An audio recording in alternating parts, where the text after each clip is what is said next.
since we visited Poisson. Maybe we should head over and have a look around.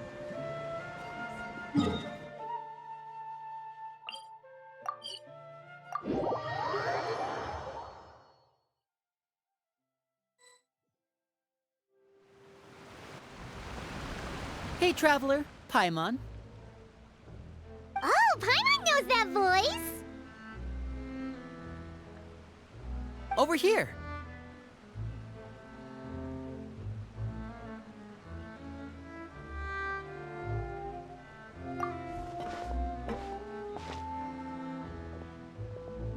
To borrow one of the more popular turns of phrase at the moment, this appears to be quite the fated reunion. Running into you two out of the blue like this has really made my day. I certainly wasn't expecting it. You can say that again. What brings you to Poisson? Wait, Paimon's got it! You must be here for one of your magic shows, right? Actually, we've run into a bit of trouble on the home front, so Father arranged for us to stay in Poisson for the time being.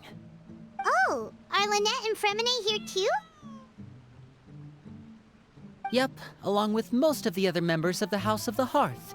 You may have noticed Poisson seems a bit more crowded than usual. So you're saying nearly the entire organization has moved to Poisson? Sounds like you've run into way more than just a bit of trouble. What's really going on? Well... Since the two of you are so curious, perhaps I can fill in the gaps. You scared Paimon half to death! Father, you're here. You know... On second thought, maybe we don't need to know. It's all probably super confidential House of the Hearth stuff, right? We totally weren't trying to pry or anything. No need to be nervous. I could sense your genuine concern from your conversation just now. Of course, I can also understand your confusion. Sending so many Fatui here to Poisson, it's only natural that some might suspect an ulterior motive to be involved. I understand. I'm well aware you've had your fair share of confrontations with the Fatui in the past, and I can't exactly guarantee that we'll remain on good terms in the future. As for right now, however, I would say we have little reason to be at odds, wouldn't you agree? The House of the Hearth could stand to be more open with those who have worked so closely with us in the past. As for the issue at hand, well, it hardly relates to any ulterior motive. To be frank, it all stems from a certain rumor circulating around the House of the Hearth. It's an internal matter. What sort of rumor? A rumor that a certain phantom child is hiding away in the House of the Hearth. A phantom child? Ooh, just hearing the name is giving Paimon the creeps. A spirit that should have long ceased to exist is lurking in the shadows of the House of the Hearth. So I decided to bring the children to Poisson before continuing to investigate the situation. I expect I should be able to track down the spirit fairly quickly. After that, it's just a matter of resolving the situation, if you will. It shouldn't be much trouble at all. If you're curious, or if you still have some concerns, it might be advisable to stick around for a few days. I'm sure the children would be exceedingly pleased to welcome some visitors. Lenny, I'll leave you to entertain our guests. I have some matters to attend to. Of course, Father.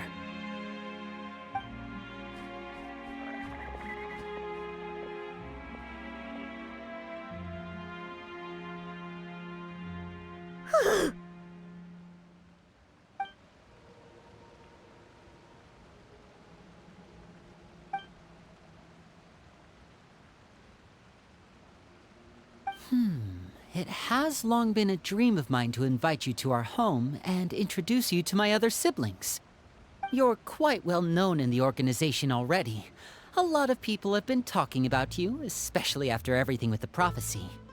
If you're willing, why don't you stay a while and have a little chat with us? Alright.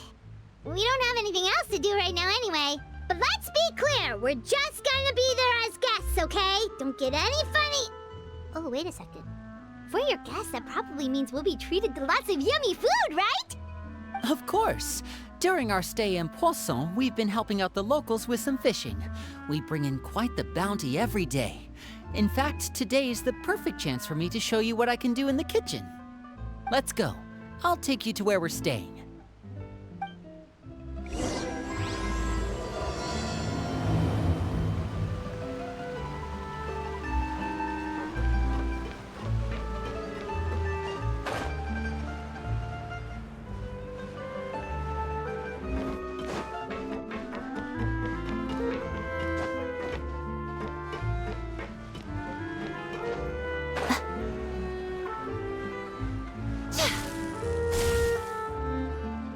We rented this house from one of the locals to use as a temporary base. I'll come back later and tidy up a bit. After that, it should be all ready for you to stay in tonight. Awesome, thanks! So, where are we off to now? Well, when I happened to run into you two earlier, I was actually in the middle of distributing some supplies. With this many people staying in Poisson, we have to bring in outside supplies every now and then. I should probably make sure the rest of these provisions get delivered. Otherwise, people might start to get antsy. Okay, we'll come with! There are all sorts of rumors about your organization floating around out there. Paimon's not sure if she could even take a wild guess as to what's true and what's not. But now that we finally have the chance to see a day in the life of the house, we can take a good look at how you operate! Well, you're more than welcome to come along. Just follow me.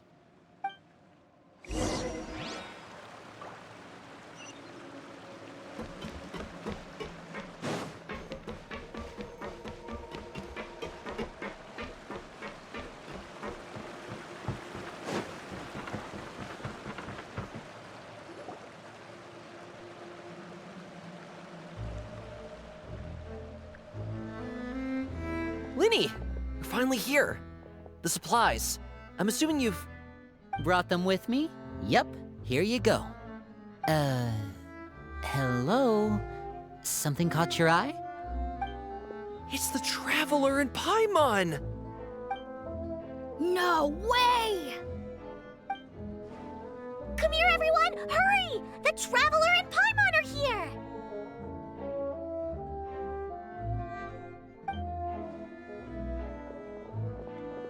One at a time, please. Don't crowd around them all at once. We don't want to scare off our guests now, do we? Oh, it's all right! Gotta say, Paimon didn't realize we were this famous. Of course! Father and Linny have told us so much about you. Father told us about how you helped Linny. According to her, you're a trustworthy friend. And as far as she's concerned, that's pretty much the highest compliment we've ever heard her give. As you can imagine, everyone's been very curious about you. I heard the Traveler is so strong that she can move a mountain with her bare hands. I heard Paimon eats so much that she can clean out the entire pantry at Hotel de Boer in just 3 days! Wait a second! That's the rumor you heard about Paimon? Oh, not cool at all! Oh, wait! When guests visit, you're supposed to give them gifts and stuff, right? Oh, we don't need something like that. Besides, we don't have anything to give to you! Come on, we insist! I can give you some of my new potions. Just pick your poison. And by that, I mean medicine or actual poison. I've got both. Huh? Or maybe Shaplo can teach you guys about stealth! He's super good at it! He's never been caught. Ah, now that's not a bad idea. I know you usually prefer to fight head-on, but it never hurts to expand your bag of tricks, right? When it comes to eliminating your enemies, staying quiet can go a long way. Trust me, I would know. I was poisoned not too long ago, and I'm still dealing with the after effects. So I'm not quite as good as I was before, but I can still give you some pointers. Wait, when you said gifts, Paimon didn't think you meant poison and stealth tactics. But those are the best things we can give you. You don't like them? Ooh, how about this? Tell me the name of someone who really annoys you, and we'll teach him a lesson for you. All right, Fold, Selwar. I think that's enough suggestions for now. When it comes to being a good host, it's the thought that counts. You don't need a physical gift to make our guests happy. In fact, pestering them with suggestion after suggestion might make them more annoyed than anything. I would say your enthusiasm has certainly gotten across. Really? Awesome! It's been so long since we have had guests to play with. If there's anything you need, just let us know. Yeah, especially if it's poison or something. I've got all sorts of potions for that. Well, we'll talk to you all later. We've still got supplies to distribute. All right, see you later.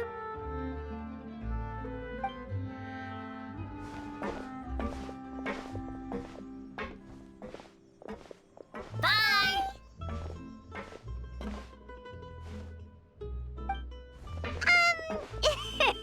Lenny, about all that poison and stuff tactics talk just now. Scared you, did it? That kind of talk comes with being part of the House of the Hearth. When Foltz was really young, he strangled all of his family pets, just out of curiosity. He was labeled a dangerous problem child and was abandoned by his family. Elwar has an unnatural obsession with potions. Father has forbidden her from trying all the different concoctions she comes up with, but she still tries to test them in secret. You really have to keep an eye on that one. Chaplot is around my age. While I'm mainly responsible for collecting intelligence, he handles surveillance. He's very passionate about his work and has no reservations about taking on some very difficult missions. I know you two probably aren't used to that kind of talk, but I can promise you they only had the best of intentions. Things like stealth tactics and developing different poisons, they really mean a lot to them. They were just trying to share the best of what they could offer, that's all.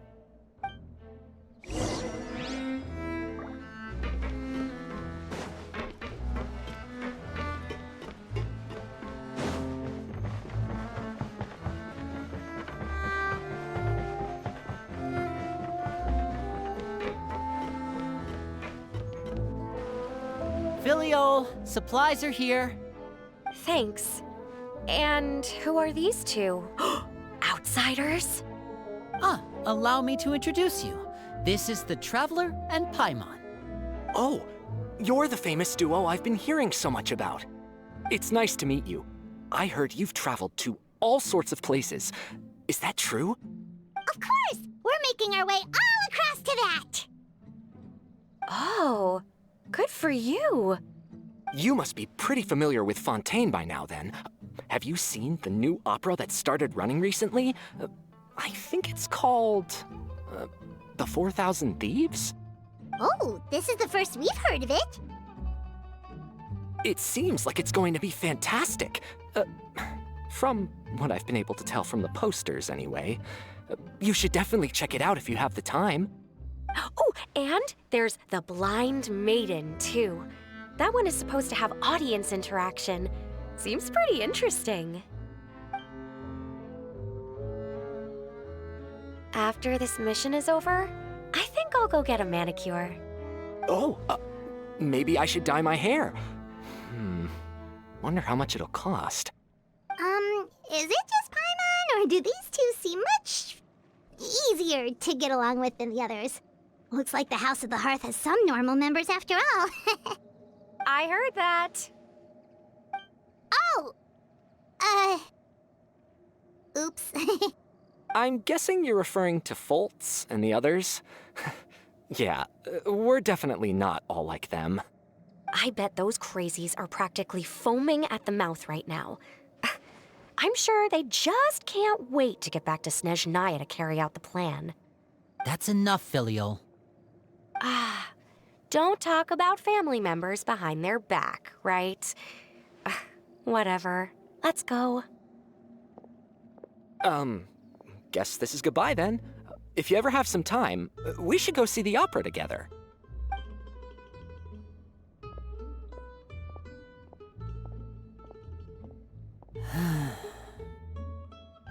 Well, that's it for the supplies. We should probably head back as well.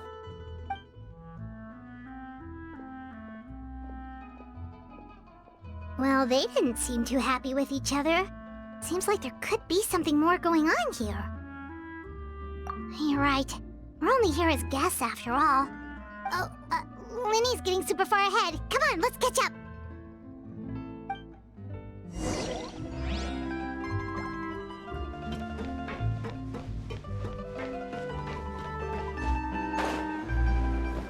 Yeah. So, what do you think of the members you've met so far? Well, Father is always encouraging us to be strong-willed and independent. So if there's one thing we've got, it's people who aren't afraid to speak their mind. Well, I should probably get cooking. Wanna join? Of course! Then let's head out and... Huh? Fremine? What are you doing here? Well, Hey, nice to see you again! you too. I heard you're here as guests of House of the Hearth. Welcome. We were just going to make some food. Why don't you come along? I could use some help in the kitchen, and I seem to remember you mentioning you wanted to make seafood soup for the traveler in Paimon. Seafood soup? Oh, Paimon's drooling already. Were you looking for something just now, Fremine? Maybe I can help. It's nothing. I just wanted to see if there were any extra supplies. Yeah, we've got some left over. What do you need? Some food and water, and some clean cloth, if possible. No problem. Give me a second here. Food, water... Wait a minute. What do you need all of those for? You're not on any missions as far as I'm aware, and you were just going to come eat with us. So what's this all about? I thought I'd grab an extra portion because I get hungry at night. Could be because I'm growing, you know? And...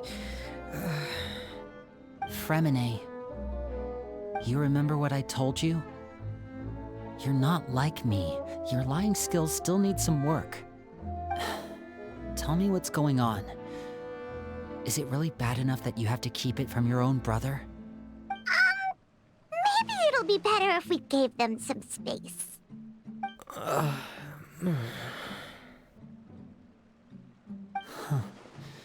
This is the first time I've seen that kind of look on your face. Whatever happened, does it have something to do with Father? yes. Just follow me.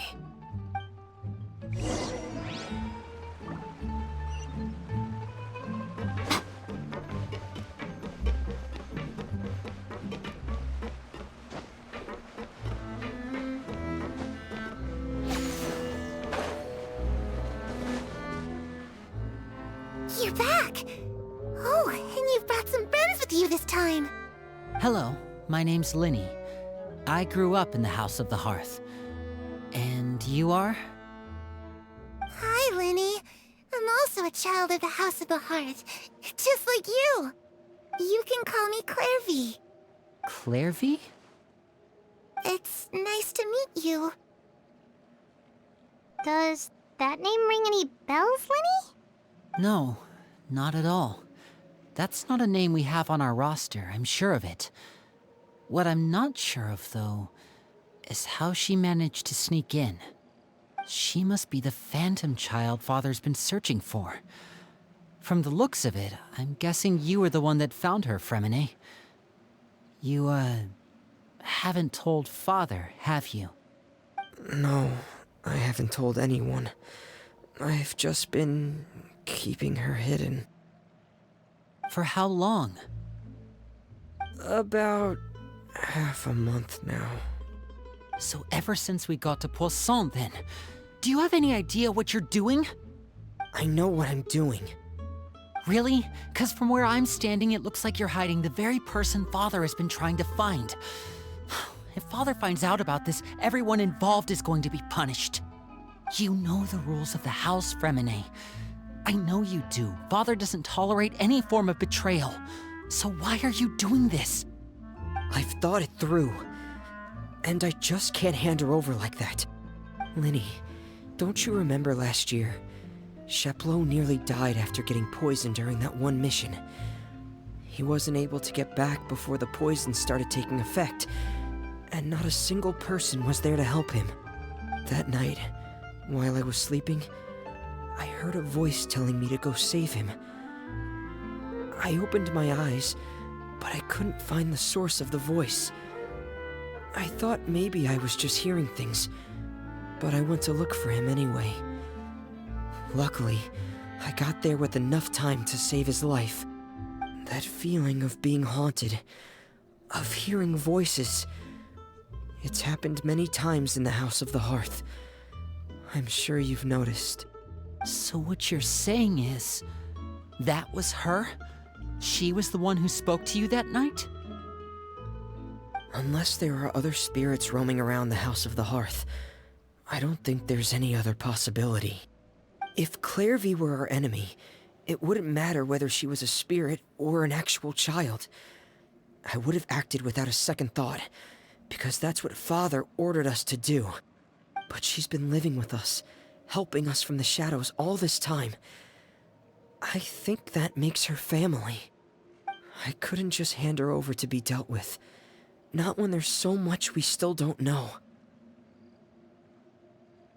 So what's your plan then? You can't keep her here forever. Someone is bound to find out eventually. I haven't thought that far yet. I don't want to disobey an order from Father, but I also don't want to put Clairvy in danger. Come with me. There are a couple things I'd like to say to you in private.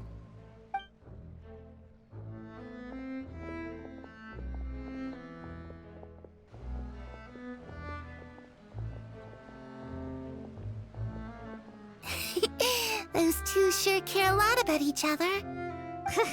Well, they got a funny way of showing it. From where Paimon was floating, it sure seemed like they were about to bite each other's heads off. No way! They have a really deep bond. I could tell right away, because I also have a friend like that. I just don't know how long that kind of bond can last. The darkness in the house runs deeper than you can imagine. No one can get out alive. I'm sorry, Linny. I really didn't mean to drag anyone else into this. Oh really? You didn't mean to? 'Cause I for one wish you did. Huh? What do you mean? You know, when we were younger, you didn't call me Linny. You called me brother, just like Lynette. We grew up together, the three of us. We were all orphans, all rescued by Father. Of all the siblings in the House of the Hearth, I think our bond was the closest. Later on, when you started calling me Linny, I wasn't actually surprised. After all, Lynette and I are related by blood. We've had to depend on each other to survive long before we joined the house. Linny, The darkest and most difficult moments of my life happened before you and I had ever met. I'm sure that's true for you as well. Even so, Fremine, we've stood by each other for all these years now, and to me, that means more than blood. You and Lynette are the most important people in my life. No one can replace you. So I won't let you face anything alone. Not if I can help it. Oh, looks like things are getting kinda heated between Linny and Fremine. Maybe we should go check on them. Oh, it's raining. I should put my clothes away.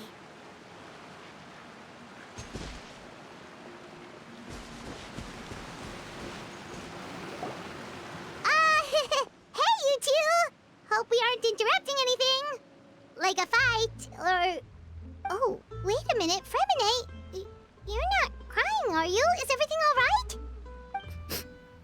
everything's fine. Thanks for asking. Well, we're all friends here, right? We've been through so much together, so if there's anything we can do to help, just say the word. It's just a small family dispute. It's not something our guests should trouble themselves with. In fact, it might be better if your stay ended here. What are you getting at, Traveler?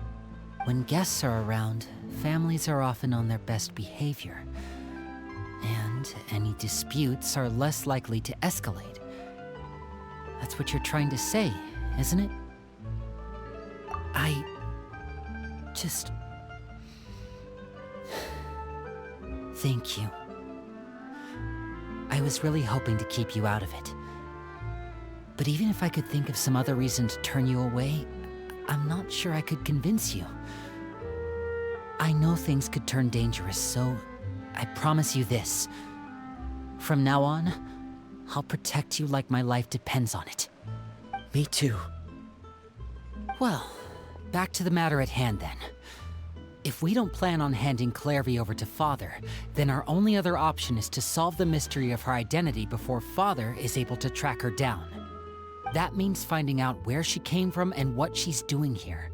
Then we can send her on her merry way and pretend like none of this ever happened. I've tried that already. And? And... nothing. I tried taking her somewhere really far away, but... after some time, she just reappeared. She even came with us all the way to Poisson. It seems like wherever the house is, she follows. I don't know much about spirits. Do you two have any ideas? Let's see here. Paimon remembers hearing something like, if you fulfill a spirit's last wish before they died, they'll let go of whatever's keeping them here and return to the ley lines. Oh, it's just that Paimon doesn't really remember where she heard that, so it's not guaranteed to work or anything. Well, sounds like it's worth a shot. Guess that means we should go ask her about her wish. But first, Fremine, I need you to promise me something. What is it? I need you to promise me that this will stay between the two of us. We're the masterminds behind this whole thing. No one else gets involved. Can you do that for me? Of course. I promise. All right. Then let's seal the promise just like when we were kids. Fist bump on 3. Ready? 1, 2, 3. I swear.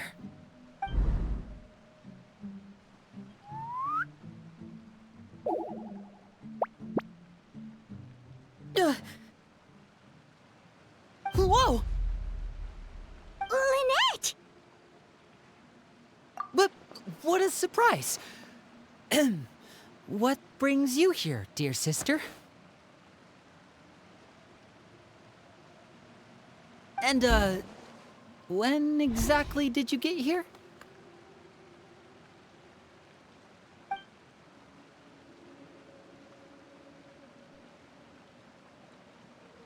You're an idiot, brother.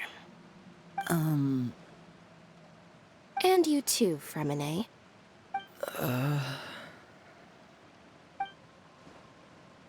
You 3, Traveler. And you 4, Paimon. Wait, what did we do? I've seen Clairvy around the House of the Hearth before. I hadn't seen her in Poisson, so I figured she must not have come with us. But it turns out, you were just hiding her. I heard you talking about your plan. Rather than steering clear of the situation, I'd rather fully join in.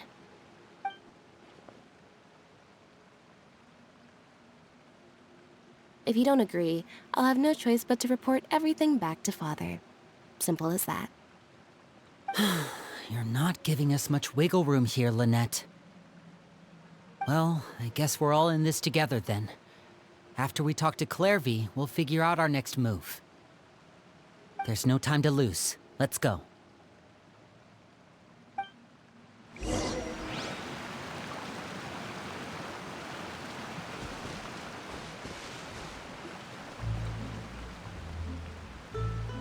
I'm full. Thank you for bringing me this food, you guys. She said she's full, but the food doesn't look like it's even been touched. That's right. Based on what I've been able to observe, it doesn't seem like Clairvy can interact with the physical world at all. Still, when she's presented with food, she'll always linger around it for a good little while. Maybe, in her mind, she really is eating those things. Does she know that she has already passed away? I've tried to ask her, but she didn't answer. My guess is that she's just as confused as we are. Or maybe she couldn't understand the question at all. Clairvy, if you've got some time, I'd like to ask you a few questions. Sure. Oh, another new friend. Hi, I'm Clairvy. Hello. Clairvy, how did you join the House of the Hearth? Huh? Isn't it the same for everybody? The knave brings you here and then you can't leave. It's just that your name, it's not on the roster. And I've never seen you before. The roster? Oh, I get it now. I think there might be some things you don't know about this place. The people in charge, they're not as nice as they look. They say they keep a roster, but it's not complete. There are a lot of people who aren't on it, and never will be. In this house, some people are family, and other people are just test subjects.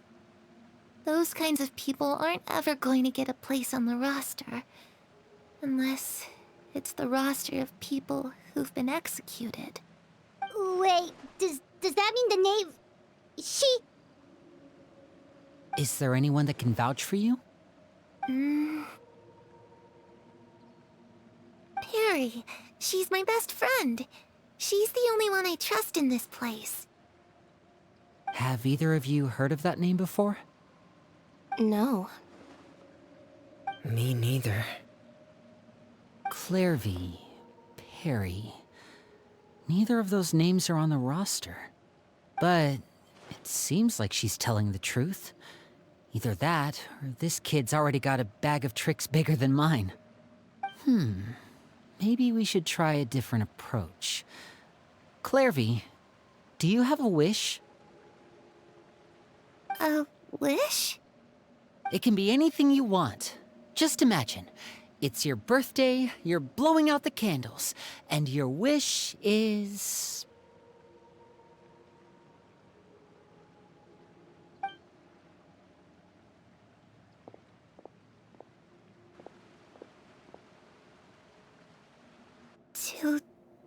To go outside, where the sun can find me.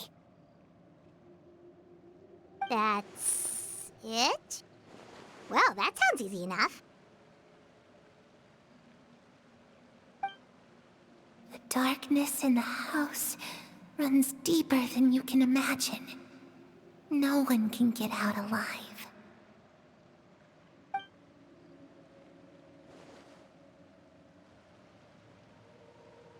Okay, time to divide and conquer. Listen up, I've got a plan. I'll try and find a way to use basic illusory magic to take Clairvy outside and bring her somewhere with sunlight. Lynette, try and find the list of executions that Clairvy was talking about, and see if her name is on it. Fremine, you stay in Poisson. We can't be the only ones who've had run-ins with Clairvy. I need you to collect intel on everything she's said and done. Understood. I'll try my best. What about us? What should we do? I really appreciate your willingness to help, but this is a family matter. I don't want to drag you in too deep. It's too risky. Let me think. Since Father considers you to be guests, maybe you could stick by her side for a little while. You don't need to do anything except keep up some nice, casual conversation. Ah, Paimon gets it. You want us to distract her. I'll give you a magic bird. If Father suspects something, all you need to do is release it when she's not looking, and it'll alert me that something's wrong. Of course, that's only as a last resort. If Father doesn't seem to notice us, there's no need to make contact. We'll reconvene here tonight after all's said and done. If the worst case scenario happens and we're discovered, just tell Father everything. We're not going to let our guests get punished for our own actions. That's where we draw the line. You too.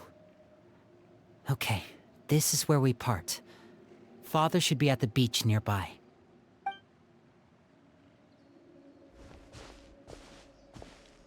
I really hope this goes well.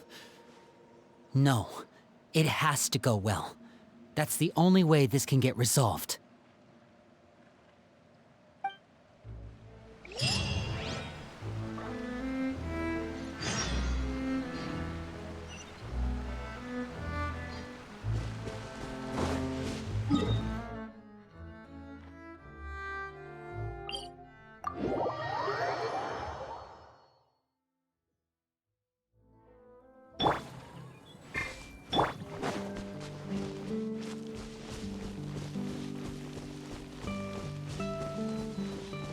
Yep.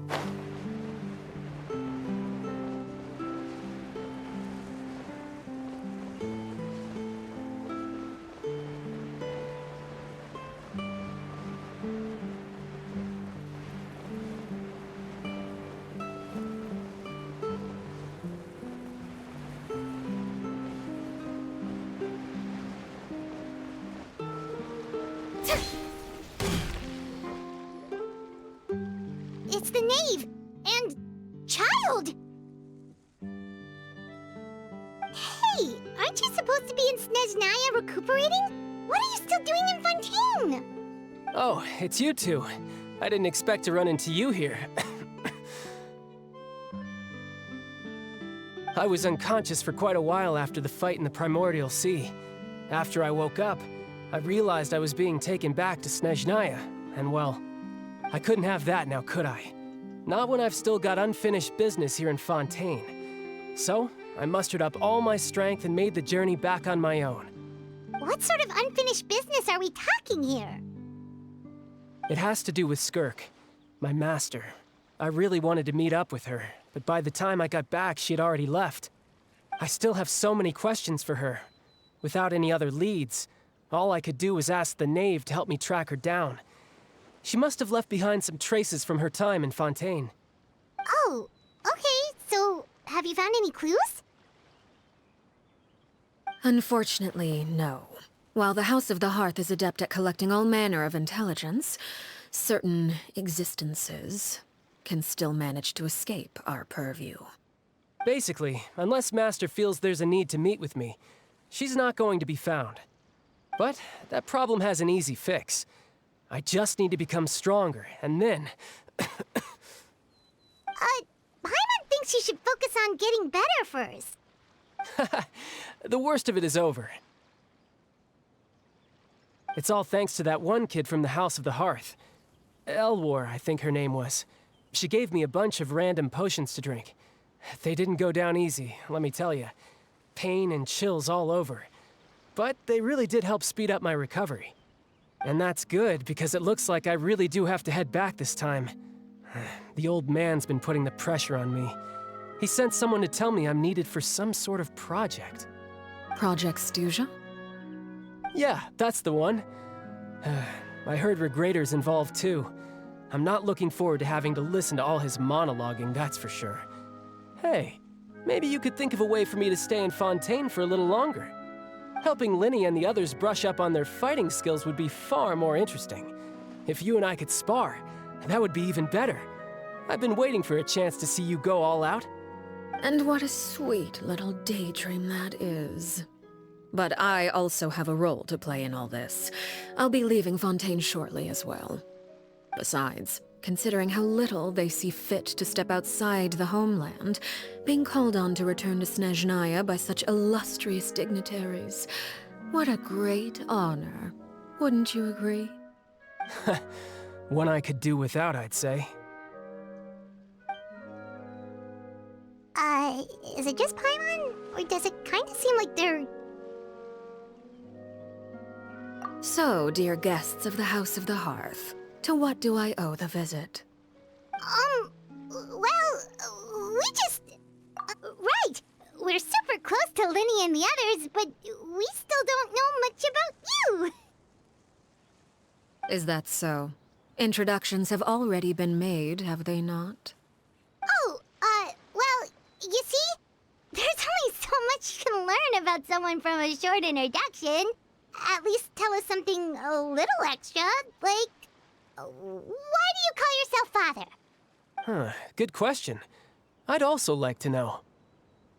The fact that you have to ask tells me our intelligence work has been quite successful. Telling you the answer to that question would only serve to undermine that success. And we can't have that, now can we? Spoken like a true diplomat. That was some expert sidestepping right there. Well, if there's nothing else, I think I'll take my leave. I still have a small matter to resolve at home. Wait, don't go!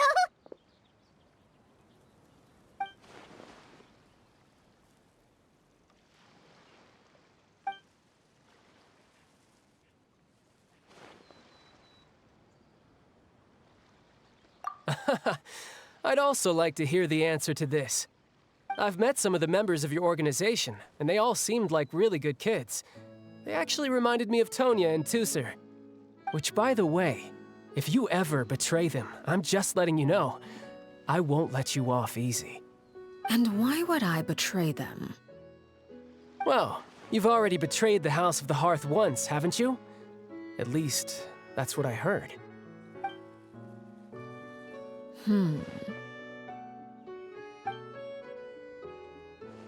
Okay, I admit. That's just what the old man told me. The rooster, I mean.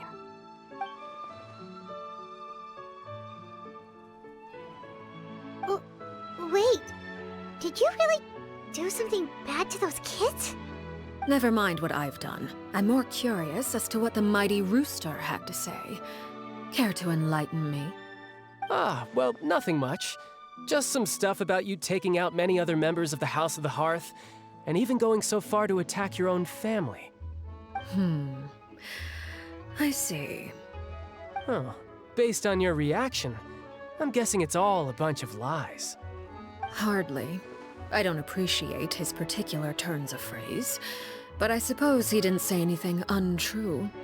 Although, it would be more accurate to say that there is a certain level of prejudice involved, but I don't intend to clear that up just yet. Prejudice has a funny way of concealing the real truth behind certain things, an attribute that I find to be quite advantageous. Call yourself a Fontanian, for example, and people will assume all sorts of things, when the real truth is that this is simply the land where I was raised. Huh? You're not actually from Fontaine? But then why did you try to help out with the prophecy and everything? I was trying to protect the children born in Fontaine. Claiming that I myself was a Fontanian simply made it easier to operate. People would hardly suspect a fellow Fontanian of having any ulterior motives. Who wouldn't want to save their homeland after all? The primordial sea wouldn't have any effect on me, but it would have caused great harm to the House of the Hearth. Well, you wanted extra information, didn't you? There you go. I hope that satisfied your curiosity.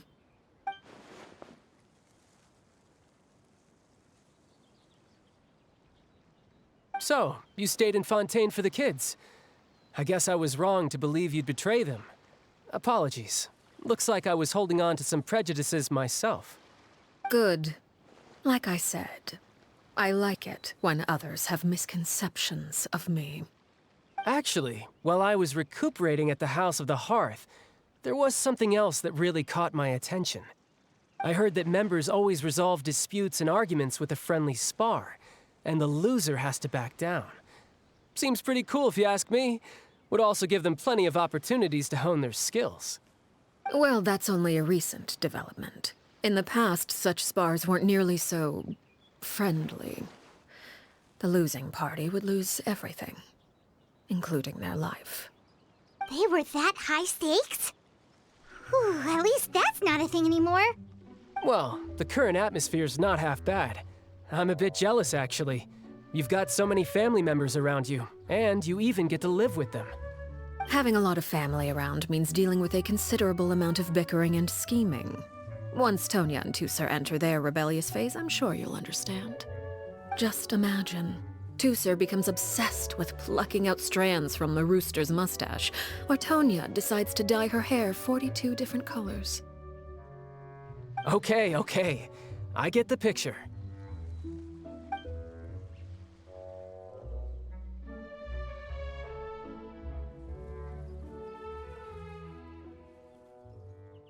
Well, would you look at the time?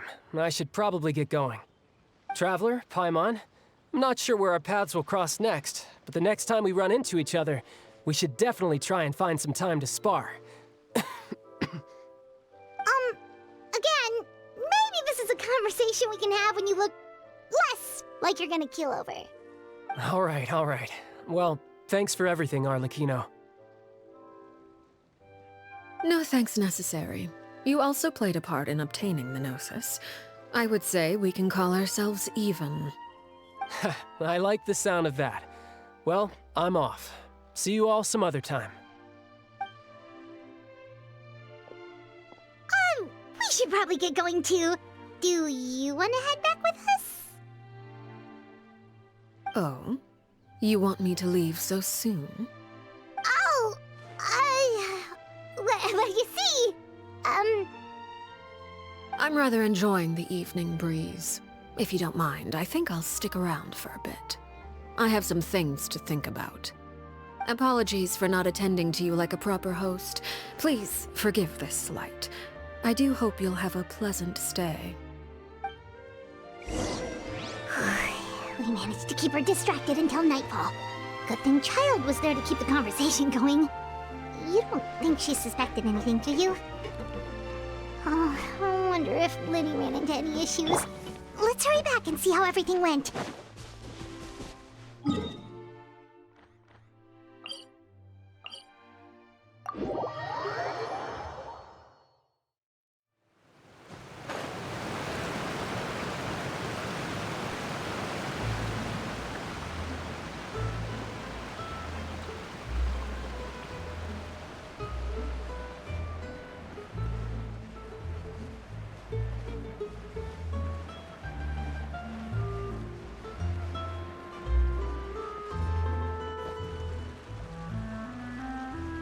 How did everything go? Well, long story short, we ran into a small issue. Clairvy can't go into the sunlight. Everything was fine at first. She followed me up to the surface just like I told her.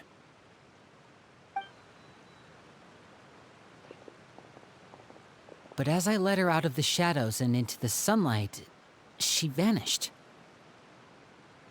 I turned around and there she was, standing at the edge of the shadows, silently watching me.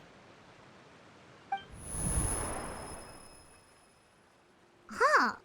Maybe she's afraid of sunlight, or... No, it wouldn't be her wish if that were the case. Well, we could always try pushing her into it. Oh, true. I've pretty much tried it all already. Nothing worked. Eventually, the sun went down, so all I could do was bring her back here. How did it go with you, Lynette? Good. I've got the list. It's right here. Really? Well, what are we waiting for? Let's take a look!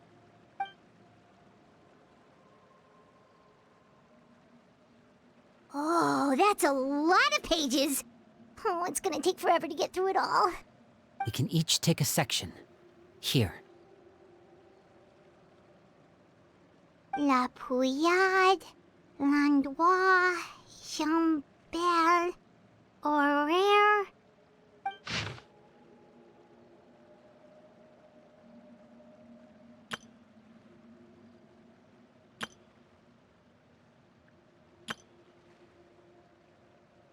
Oh, yikes. That Aurere guy has a huge scar on his face. He's kinda giving Paimon the creeps. I've met him before. The scar is from an injury he received during a mission. I still remember him joking with me about it. He said any future lover would take one look at him and then lose all interest. Did he say anything else? Well, I asked if there was someone he was interested in. He said no, and that's where our conversation ended. It was only later that I learned he really did have someone he liked. He risked everything to escape so he could be with her, but it didn't work. One day, Father asked to see him, and, well, I never saw him again after that. Wait, so that means the knave, It may seem cruel, but it's just one of the rules of the house. Betrayal is not to be taken lightly. We know too many secrets to come and go as we please. So, if you do try to leave, you pay with your life.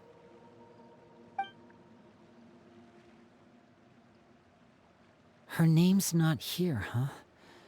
Well, that's not too surprising. It doesn't seem like this list is complete. It only contains records dating back around 5 years. Let's shift our attention then. Fremine, were you able to find anything out? Fremine.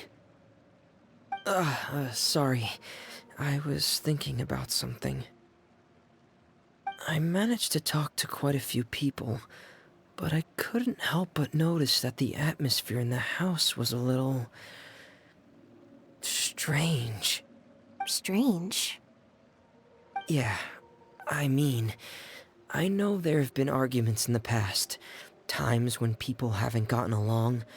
Chaplot and Filiol are a good example of that.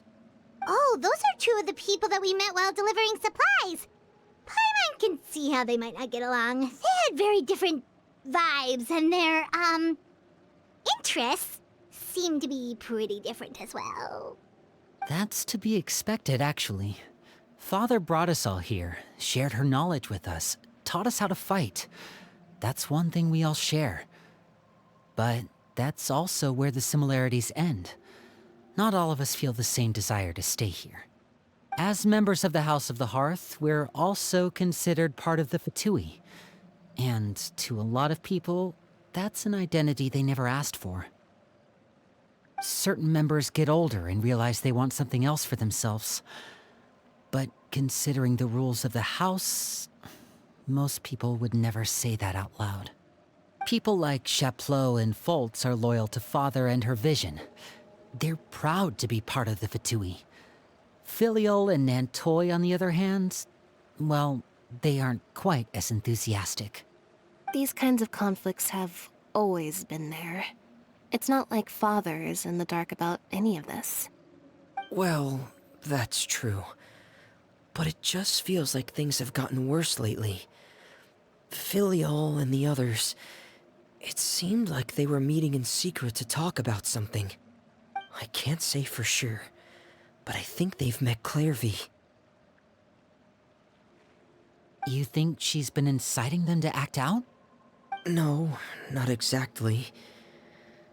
But I wouldn't be surprised if she said something to them about the darkness in the house and how deep it runs. She's told me about it before. Experiments being run on children. People being used as pawns on the battlefield without so much as the strength to survive. And they just believed all that? Without any evidence? Clairvy's words probably gave them the excuse they were looking for. Whether they actually believe them to be true is secondary. This is all because of Project Stuja, isn't it?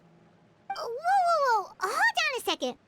What's this Project Stuja all about, huh? This is the second time it's come up now. Sorry, but I'm not sure of the details either.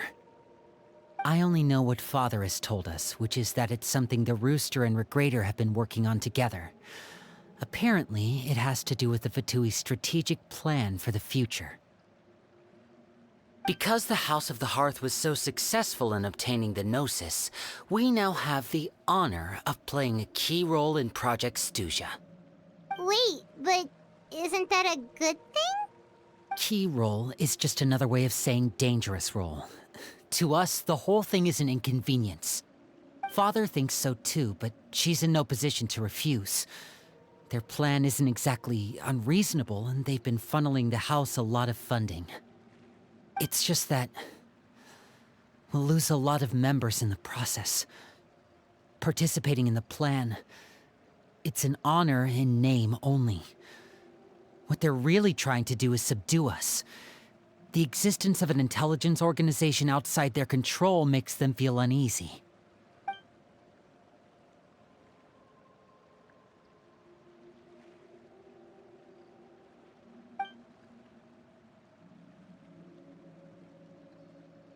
Okay, super complicated top secret Fatui business aside, what does all of this have to do with the conflicts you were talking about earlier? Paimon doesn't get the connection. External pressure has a way of exacerbating internal strife. You can't overlook the power of fear either. People are afraid of dying, and that fear is often the impetus for a lot of stupid decisions. I thought resolving the Clairvy situation would make everything go back to normal, but it looks like things are more complicated than I thought. If we leave Filiol and the others to their own devices, sooner or later, Father will be forced to take action. We can only focus on one situation at a time, brother. You're right. Even if we confront Filiol and the others, it won't do any good. It might even make matters worse. We should focus on Clairvy for now. Well, it's getting late. We should head back and get some rest. We'll try again first thing tomorrow. Lynette, you stick with me this time. Fremine, keep a close eye on Filiol and the others. Make sure they don't do anything they'll regret. Good work today, everyone. Have a good night, and I'll see you tomorrow.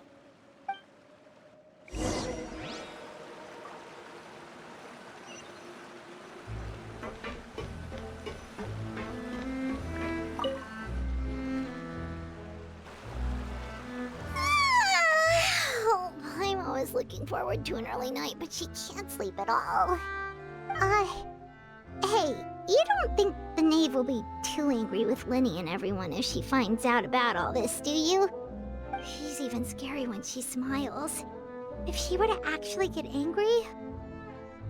Ooh, you have to protect Paimon if that happens, okay, Traveler? Trust is ever, Traveler. Look! Look over there! Quick! Let's catch up with her before anyone sees!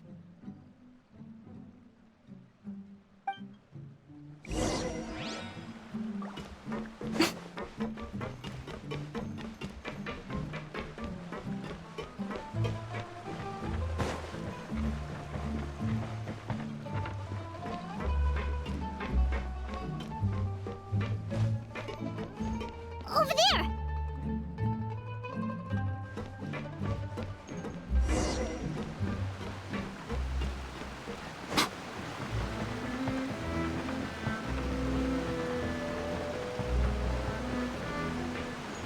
Oh, where is she going? Oh, if someone sees her, we're toast!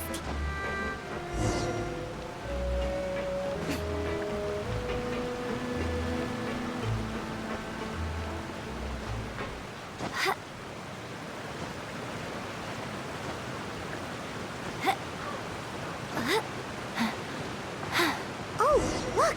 She stopped!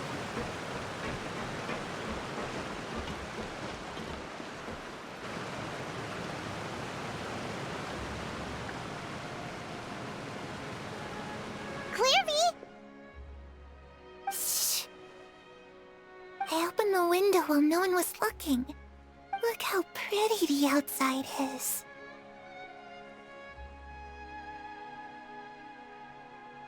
If only I could have more than this. You probably think I'm being silly, huh? All this hopeless resisting. It's better to dream of what I could have than try to make it a reality, right? Please, help us get on the same page here, Clary. We need you to tell us what you know. Can you do that? Sure. Although, after you hear all this, I think you might regret that decision. Everyone in this family is nothing more than a tool. Something to be used and exploited. We're all expendable. Including me. As long as you're useful, you get to stick around. Lose your value, and you're handed over to the doctor, experimented on, and given a fate worse than death. I've seen it happen again and again, and I've had enough. You're saying the knave did all that? It's just, that doesn't seem like something she would do. She's scary and all, but it seems like even she has lines she wouldn't cross. I knew you wouldn't believe me. Everyone thinks she's a good person. They all think of her like a real mother. Mother? But she doesn't deserve that title. She's disgraced it and tarnished it. And if I had things my way, I'd never see her again. If only Perry were here, she'd understand. Perry. There's that name again. Also, Paimon's getting a strange feeling. It almost feels like she's not really here with us. Paimon can't tell if she's actually talking to us or if she's mistaken us for someone else. Well, in any case, it seems like she really needs someone to talk to. We should keep her company for a little longer. She looks so young. But it seems like she's been through a lot. It's getting windy. I should close the window. Ooh, look at the moon. Isn't it pretty?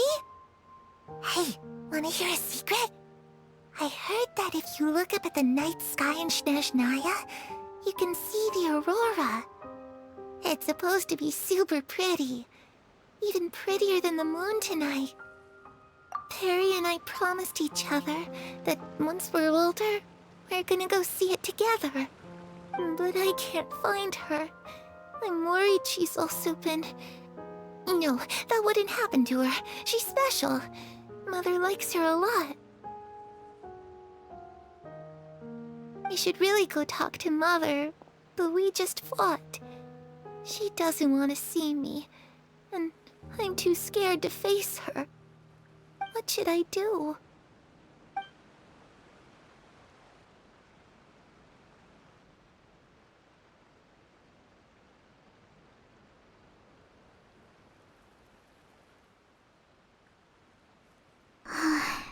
Paimon really doesn't understand what's going on with her. Well, let's head back.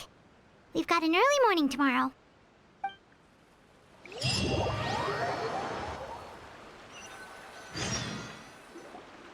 All right, looks like we're all here. Let's go ahead with the plan.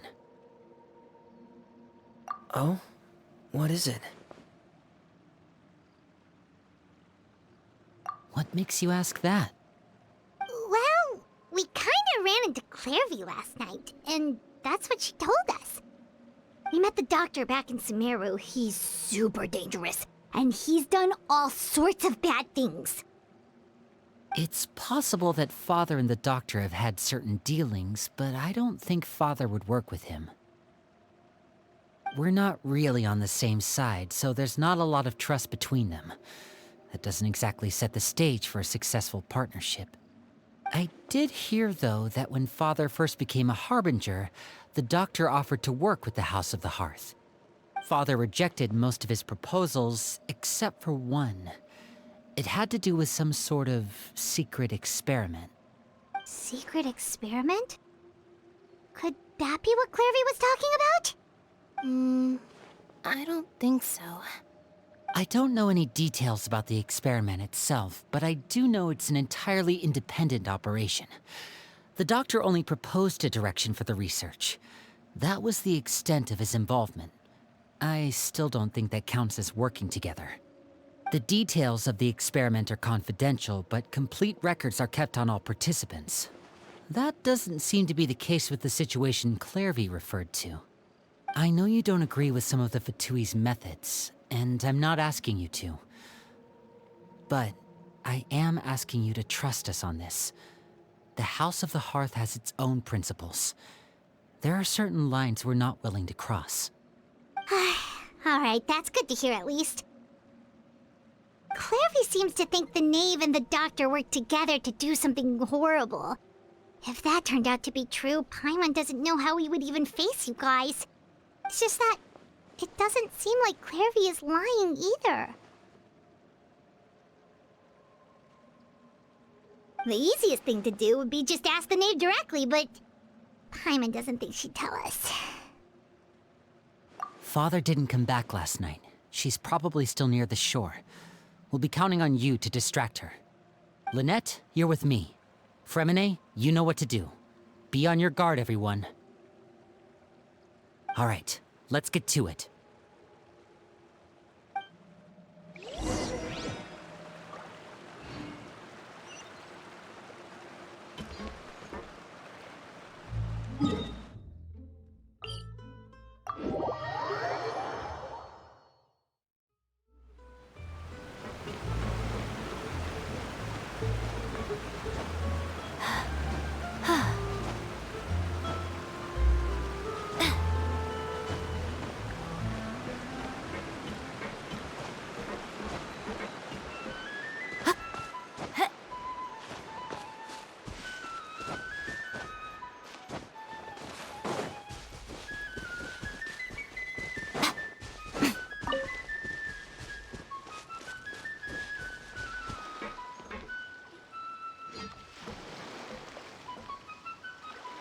Ah, it's you two again. I must say, you look a bit pale. Did you have trouble sleeping last night? A little. Perhaps if you had less on your mind, you'd be able to absolve yourself of such troubles. So what are you planning to do now? Catch up on some sleep? Or should I give you some time to rack your brain for a topic to discuss before I ask any questions? Although I must profess to being curious. Without child here, how do you plan on distracting me? Us? Distract you? Good one. But no, we were just here for a chat. Looks like you could have used some extra time to think. No matter. If you don't have any other plans, why don't you accompany me somewhere? Don't worry. I'll be sure to steer clear of any scheming children. The ocean breeze is sure nice today. Children always think they can hide things from the grown-ups. But nothing gets past me. Least of all a little scheming. I think I'll let them have at it for a little longer. I can be very patient. Well, I'll leave you to think things over. If you're so inclined, meet me outside the Palais Mermonia. Good things come to children who do as they're told. So I do hope you decide to tag along. If only for your friends' sakes. What should we do? She clearly knows about everything we've been doing, and Paimon doesn't think it'd be a stretch to say she was threatening us just now.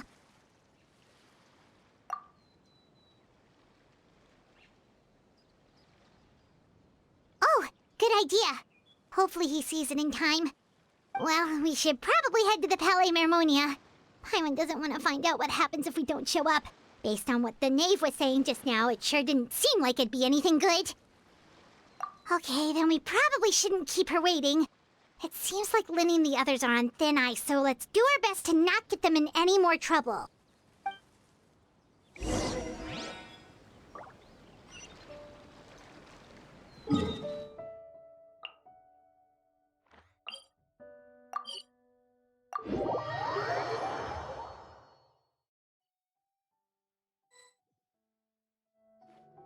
Seeing as we still have some time before my meeting, we might as well enjoy some pleasant conversation while we wait. I'm glad to see you get along with my children.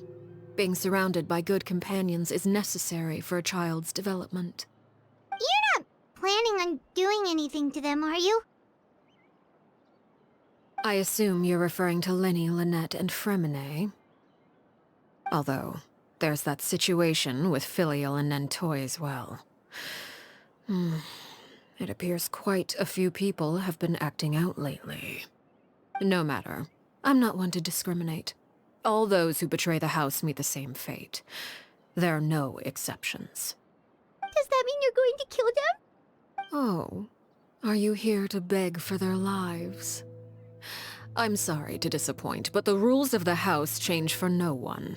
In my organization, everyone is responsible for their own actions. But don't you care about them at all?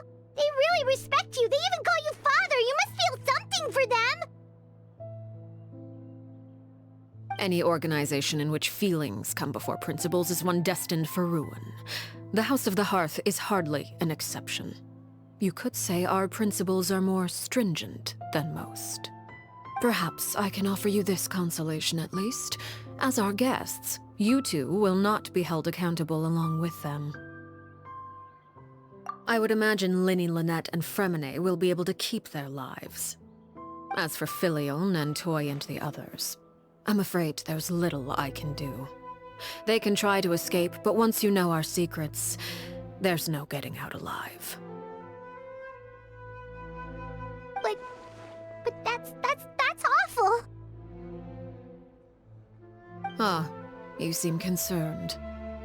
Out of consideration for my guests, I suppose I could turn a blind eye for a little longer. If Linny and the others manage to dispose of Clairvy in the meantime, all evidence of their wrongdoing will be lost. In that case, I could hardly punish them for something I couldn't prove. If their efforts are unsuccessful, on the other hand, all will be held accountable. And the punishment will be severe. Of course. Oh, and here, I believe this belongs to you. Do try and keep better track of it next time. It takes a considerable amount of time to train a bird like this. It would be such a pity if you were to lose it. Permanently. Wait, where did you get that? Well, I'm afraid that's all the time we have to chat. Now, for the matter at hand. I asked you to meet me here because I have business at the Palais Mermonia. It has nothing to do with you, but I think it would be prudent for you to stick by my side for the time being.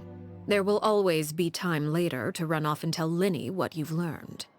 Well, time to go. Looks like we wrapped things up just in time.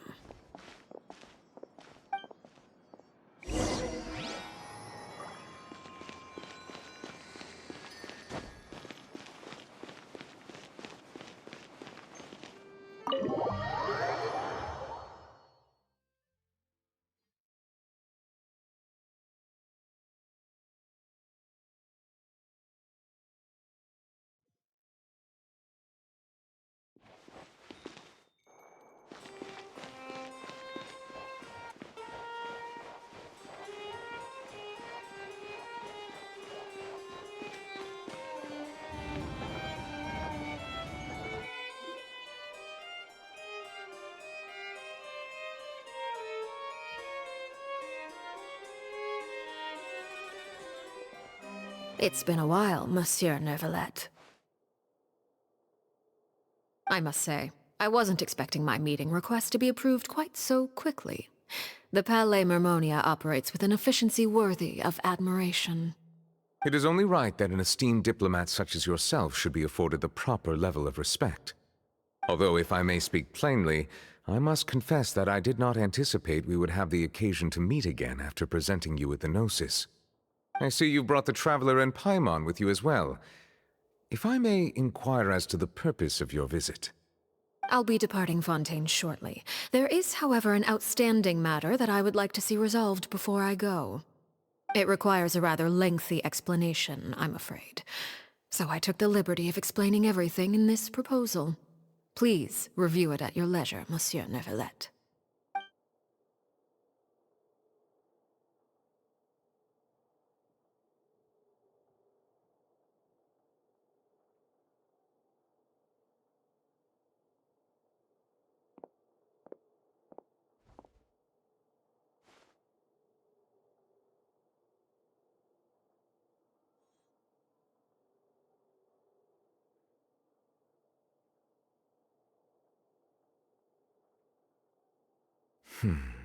I understand your request.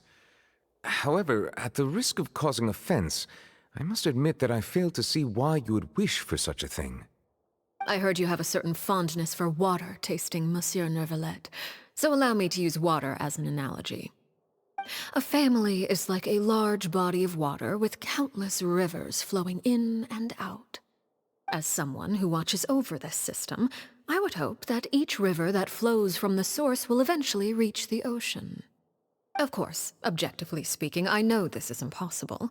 Most of the rivers will dry up along the way, disappearing into the ground and leaving nothing but a barren riverbed behind. Not all rivers are destined to reach the ocean, but I would not see their existence rendered meaningless. I believe the water that flows within them is simply meant for a different destination, like a field in need of irrigation. Or perhaps the glass of a certain water-tasting enthusiast. Did you get any of that, Traveler? Your words paint an optimistic picture indeed. Allow me to remind you, however, few among us are willing to sip from a glass filled with tainted water. It may have been tainted at one point in time, but not to worry. I'll make sure it's strained of all impurities and returned to its cleanest form.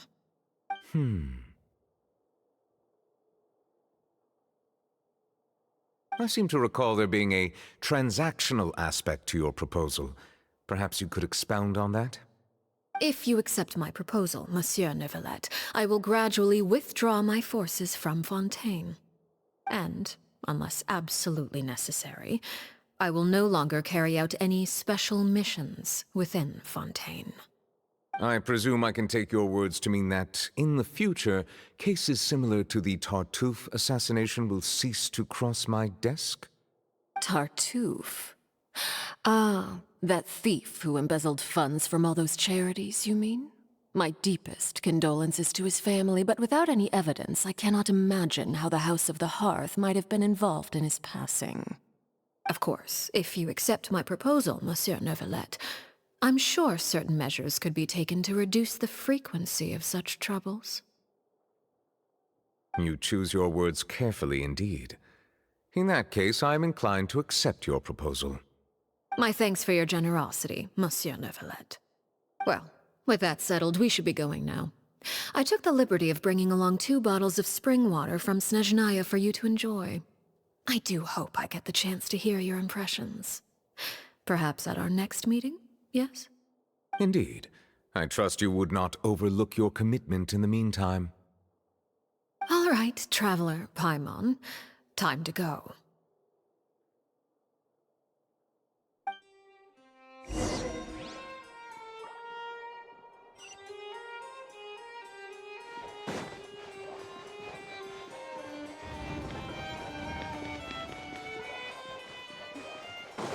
These newcomers are full of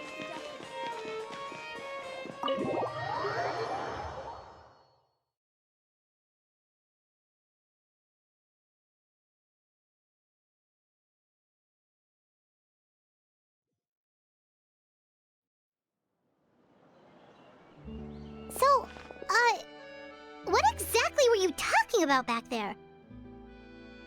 Paimon only heard you mention some rivers, a large body of water, and then some kind of irrigation scheme.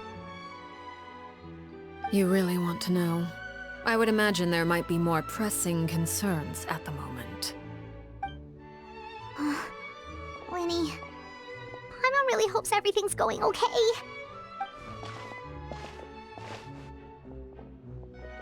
Oh, Paimon recognizes that look. You've got your ticket cap on, don't you, Traveler?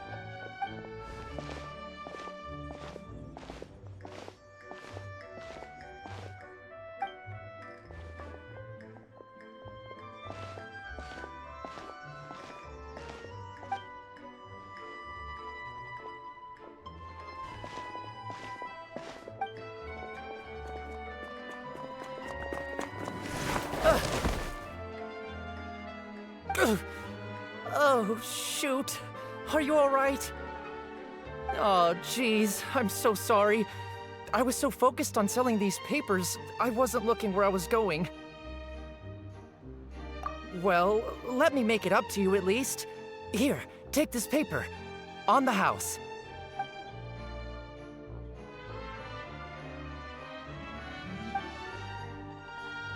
Oh, you don't have to give us anything. Please, I want to.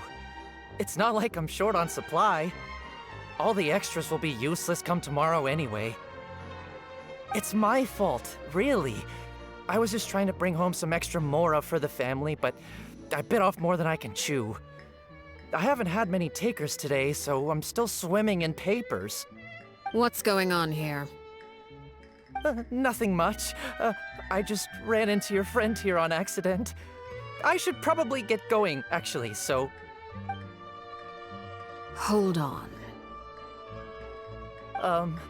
Of course, I'm happy to compensate you with mora, it's just... I don't have any on me at the moment. I'll take 3 papers. Here. Your payment. Oh! Thank you for your patronage. May the Archons bless you with good fortune. If only I had the chance to run into such generous customers every day.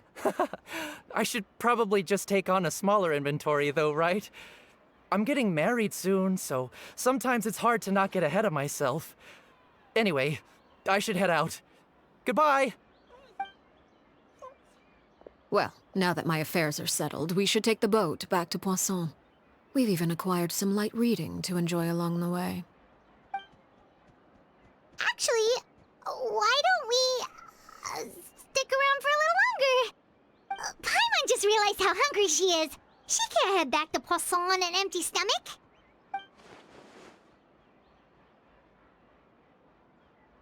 It appears you two are under the impression that delaying our return will somehow alter the situation in your favor. I'm sorry to ruin your fantasy, but your efforts are meaningless. That being said, I could be persuaded to give Linny some extra time. I just have one condition. If you agree to my request, I'll even answer some of your questions. You're quite curious about Clairvy, are you not? And my relationship to her. Wait, why are you being so generous all of a sudden? You're not gonna ask us to do something bad, are you? You overestimate yourself. You don't have the talent for bad things. Then what can you possibly... The most important consideration in a negotiation is that both sides receive something they want. Demands and threats only get you so far. Wonderful. Here it is. When the time comes, make the choice that you deem most appropriate in the situation, and lend your help to the House of the Hearth. Okay, sounds normal enough. But what do you mean, when the time comes? When is that supposed to be? That is for you to decide. Then we have a deal. Follow me.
What is this place? Somewhere long forgotten by everyone. It used to be a grand building. Now it's nothing more than a pile of rubble. No one comes here anymore, nor does anyone care about what once happened here. Although, this place does have something to do with the story I'm about to tell you. It was before I became a Harbinger, and before Linny and the others joined the House of the Hearth. Due to certain events, I first killed Clairvy and then her mother. And this is where it all happened. You were the one that killed Clairvy? Patience now. Allow me to explain Clairvy's side of the story first. I'll start from the beginning. Clairvy was 6 years old when she was brought by her mother, Crucibina, to live in the House of the Hearth. From the outside, it seemed like a fairy tale. A thriving family made up of kind adults and friendly children. Crucibina was the knave at that time, and the House of the Hearth was under her control. She was Clairvy's mother by blood, but she was also the mother to all the children in the house. Clairvy was happy here, for a time. But she quickly realized that being part of this family wasn't a fairy tale at all. It was a kind of purgatory. Purgatory? Exactly. The House of the Hearth takes in war orphans from all over Tevat. But as for how to raise them, that depends entirely on the person in charge. Crucibina came up with a novel idea. She would teach the children to fight, force them to duel each other, and then crown as the king of the house the child who proved themselves most worthy of inheriting her title. It's difficult to estimate the number of children who died or were maimed in the process. There's little I can say about the ones who died. The ones that emerged with permanent injuries, on the other hand, well, they still served a purpose. They would be handed over to the doctor to be experimented on, or sent away on dangerous missions. Nothing more than tools to be used and then discarded. So those were the experiments Clairvy was talking about.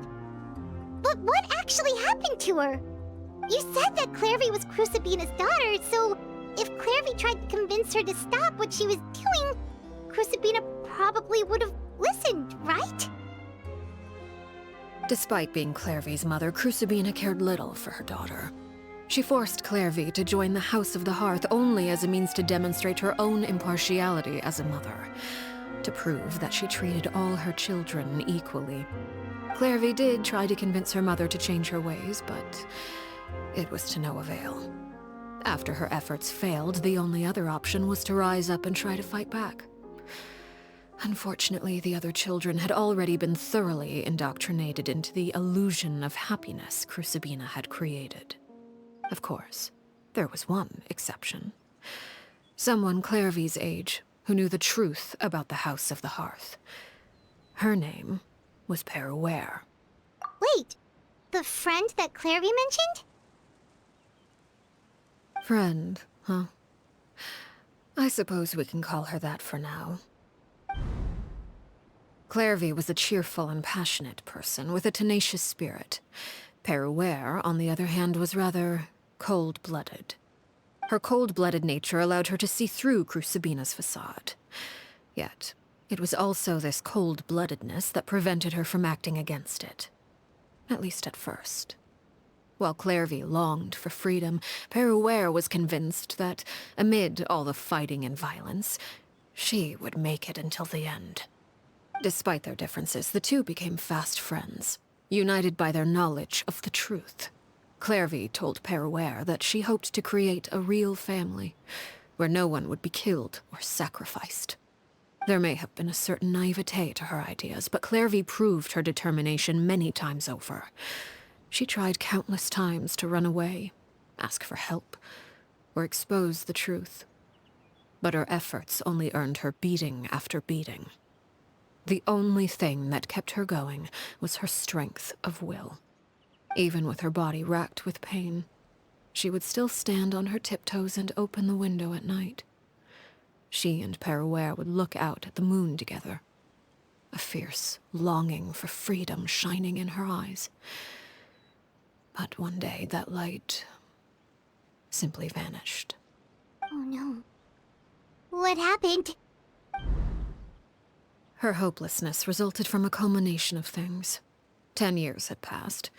10 years worth of failure after failure. She and Perouer weren't children anymore, but finding any chance to escape still seemed as hopeless as ever. It was during this time that Perouer suggested a new plan. If escaping was out of the question, why not take down the very person sitting on top of this throne of lies? Mother herself. Clairvy rejected that proposal. She claimed that, as a famous harbinger, Crucibina possessed an unimaginable amount of power. Trying to kill her would have an incredibly low chance of success. Clairvy never gave another reason, but Perouer could see it written all over her face. Clairvy still thought of Crucibina as her mother.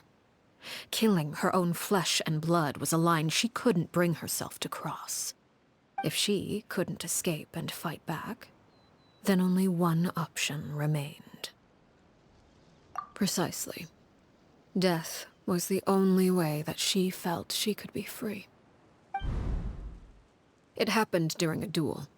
When she arrived at the dueling ring that day, her partner turned out to be none other than Perouer, the very person that had stood by her side all those years. It was a fierce battle. But ultimately, Clairvy decided to let Perouer end her life. From that moment on, Perouer's journey was one written in flames. When the rain finally came and washed it all away, there she stood, the sole victor in Mother's endless game of slaughter. A trail of corpses strewn across her path to success. It was the very result she had predicted 10 years prior. Even then, she believed she would make it until the end. She wasn't surprised by the fact that she emerged as Mother's undisputed heir. Rather, her success left her with an inexplicable sense of restlessness. She was unsettled, and there was only one thing that could quell that sensation. Perhaps you two would like to take a guess as to what it was? Crucibina, you mean? But... Correct. This is the place where Perouer killed her best friend. A mere year later, this is also the place where she fought tooth and nail to kill the mother they shared. The moment she acted, any conception of what was right or wrong ceased to matter. It's one of the principles of the house. Only those who survive get to write the rules. Perouer won the battle, and became a harbinger herself. After which Her Majesty, the Tsaritsa, bestowed upon her a new name. Arlecchino. So the Perry Clairvy was talking about... It was you all along. You're Perouer. Arlecchino is just a name you got later. I left that name behind long ago. I must say, hearing it now does bring back memories. After I defeated Crucibina, the moniker of Mother died with her. I chose to forego the title she called herself, and even chose to give up my own name. I rebuilt the House of the Hearth under a new identity. Not only as Arlecchino, but as father. And that is where the story ends. Any more questions? Yeah. Based on what you just told us, Clairvy wasn't a little kid when she was killed. So the Clairvy we met... Was she really a spirit at all? I suppose you could call her an illusion born of flame. Her existence is like ashes to a fire. Something left over in the wake of blaze and ruin. You see, a certain power runs through my veins. It's not unlike a curse. My flames leave behind shadows of anything they consume. Of course, the chances of those shadows morphing into a sentient entity are exceedingly slim. Clairvy is a very special case. Clairvy died when she was 16 years old, but what emerged from the flames was her 6-year-old self. Her appearance wasn't the only thing affected. most of her memories were lost to the blaze as well. Memory is a mysterious thing indeed. Losing a portion of your memories will alter your sense of self. Lose 10 years' worth, however, and it would be like living in the past. Like returning to a version of yourself that never grew up. No wonder Paimon got such a weird feeling when we were talking to her. Perhaps I should put it this way. Clairvy is someone trapped in time. It may seem like she exists with us in the present, but she truly lives in the confines of her own past. So if all of that is true, then you must have known about Clairvy for a long time. Indeed. She's a rather volatile and unstable entity. Sometimes she would look after the children. She's even saved some of their lives. But other times, she would hide from me and become obsessed with revealing the truth about the house to anyone who will listen. Shadows don't have the capacity to learn or grow. Any new information they encounter is quickly forgotten over time. Your attempts to expose Clairvy to sunlight. They failed, yes? The reason is actually quite simple. In Clairvy's mind, the house is impossible to escape, and it is this very perception that traps her there. But no matter. All I have to do is kill her again, and all will be resolved. I don't anticipate so much as a single speck of ash will be left behind this time. Wait! Paimon can understand why you might want her gone, but isn't there another way? So what if she's trapped in her 6-year-old self? She's still your friend! At least talk to her first! It's too late for that. She broke the rules, and now she must be punished. That goes for Filial and Nantoy as well. She's had quite the effect on them. I hope you understand. The difference between Crucibina and myself lies in our formulation of the rules, not our policy for enforcing them. Upholding the rules without question is a trait we both share, because that is how a household should be run. Is this really what you want to do? Whatever could you mean? Don't you want to say a proper goodbye at least? Whether as a killer or as a father, there are two things that must be avoided at all costs: anger and sorrow. Anger makes you impulsive. Sorrow causes you to waver. Well, it appears it's about time to proceed. Before we arrived, I told some of my well-behaved children to bring our troublemakers here by nightfall. I do believe I've kept my end of the deal. I gave your friends quite a bit more time. As for what happens now, we'll just have to wait and see.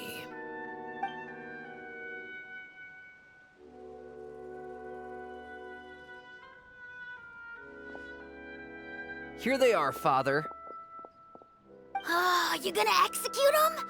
Seeing something like that would actually be a first for me. Lenny! I'm sorry. I heard about how you helped buy us more time. But I still failed. I couldn't find a way to fulfill her wish. Huh? Are you... Perry? Indeed, it's been a while, Clairvy. Perry! Shh, stay right there. I'm sorry to postpone our reunion, but first I believe certain scores need settling.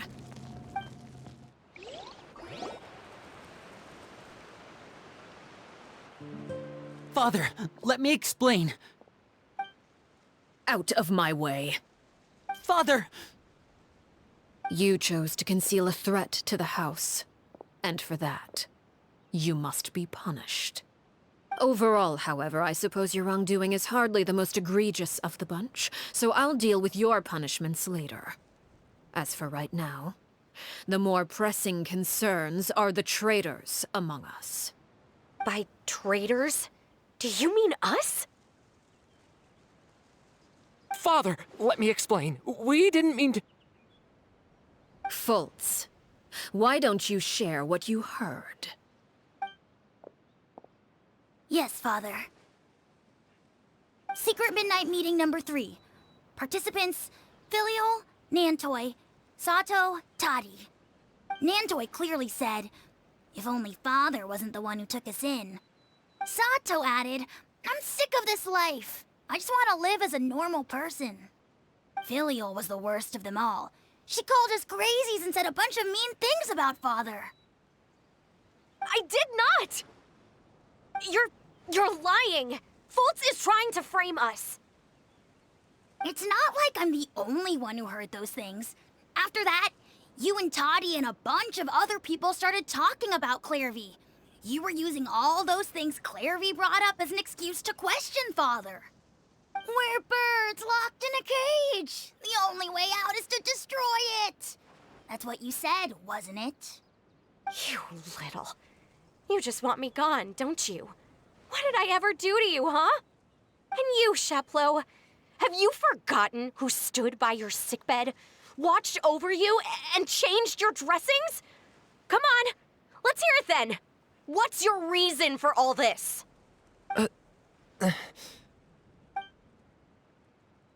You're wrong, Filial. We don't want you to die. You're our family. Liar. You wouldn't be doing this if that were the case. So why? Why have you backed us into a corner? We all live in the House of the Hearth. You know the type of work we do, Filial. A single betrayal can cost dozens of us our lives. It's not like it's never happened before. That kind of thing is hard to forget. That's why the House of the Hearth cannot tolerate any form of betrayal. Ever since we came to Poisson, you've had 7 secret meetings. A lot of the things you talked about really crossed the line. You've been spying on us for half a month? Wait a second. Now that I think about it, the move to Poisson was just a way to make it easier to spy on us, wasn't it? Because we were all in one place. You've had this planned all along. Filial, Nantoi, I'm sorry. I owe you both my life. I owe Clairvy too. If it weren't for all your help after I got poisoned, I wouldn't be standing here today. If this were any other situation, I would do anything to repay that kindness, even if it cost me my life. But rules are rules. I'm sorry. My hands are tied. Why? Why? That's enough, Filial. We made a mistake, and we should own up to it. We broke the rules, plain and simple. And now we have to face the consequences. I'm sorry, Sheplo. Fultz. I'm sorry, Father.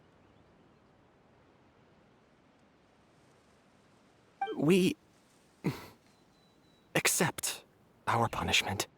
Chapleau, according to the rules of the House of the Hearth, how should these traitors be punished? All those who betray the house pay with their lives. And so it shall be.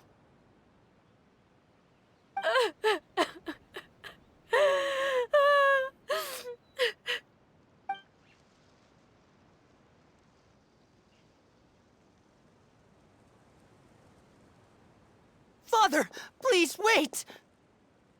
Something you want to say, Linny? Please reconsider, Father.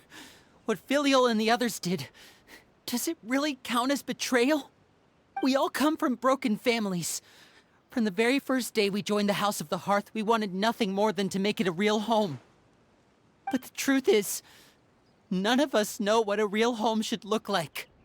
I'm not saying I have all the answers. All I know is this. Killing Filial and the others may uphold the rules, but doing so will only bring us further away from being a real family than we've ever been.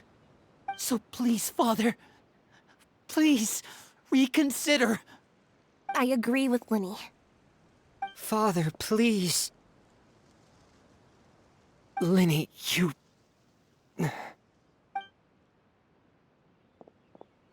I also agree with Linny.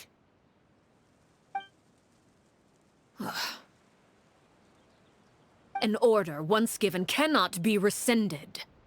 However, given the extent of your determination, I suppose we shall have to go about this a different way. Draw your weapons and face me. Our weapons? Father, are you referring to a duel? Precisely. The rules of the house will not be altered. Traitors must be punished. However, resolving disputes with a duel is also one of our rules, one that also applies to me.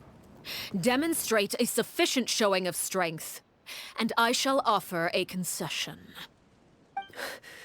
Wait. Beat Father in a duel? Impossible. Father is way too strong, even for Linny.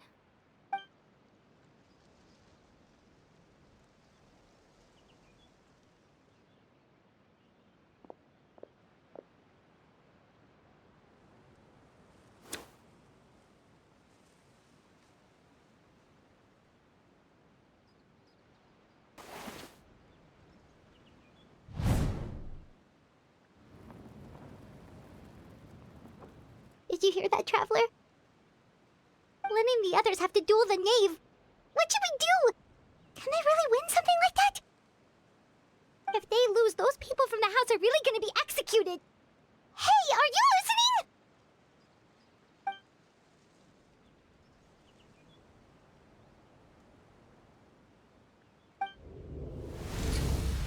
Don't you want to say a proper goodbye at least?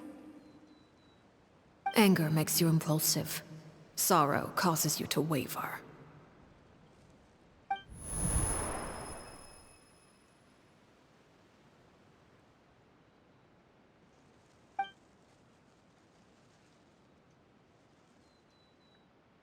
Oh, looking at that expression on her face, she seems really serious about this.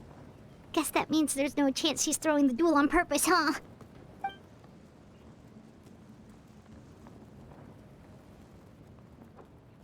When guests are around, families are often on their best behavior. And any disputes are less likely to escalate. When the time comes, make the choice that you deem most appropriate in the situation, and lend your help to the House of the Hearth. What's wrong, Traveler? Hey, where are you going? Traveler?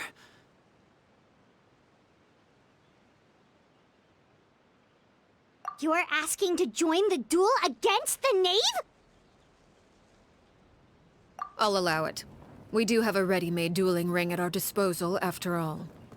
All I would advise is this. Keep a firm grasp on your weapon, and give it your all. Any less, and you may just lose your life.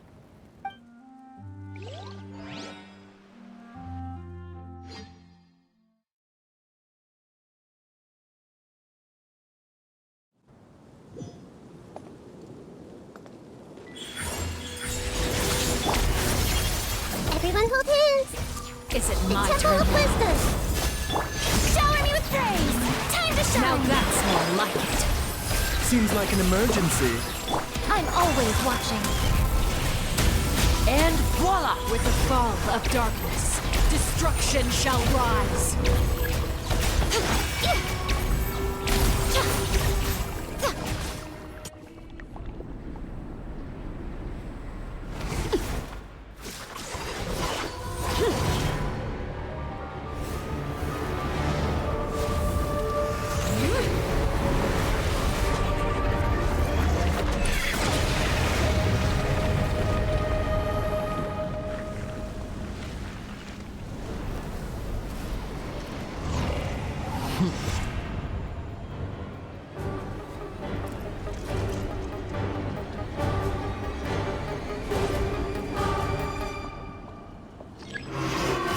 Kindness has been seared away. Right here. My Emerge blade is right all now. that remains. Strike a pose! Stop that! Watch out for Father's movements! Look out! This is only the beginning. Emerge.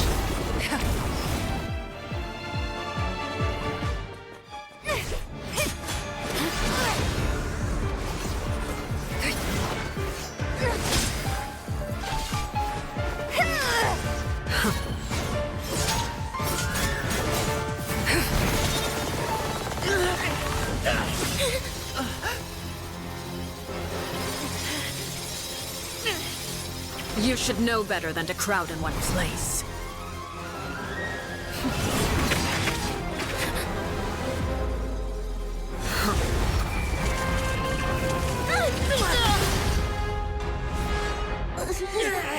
Oh, I know. No! I'm sorry, Father!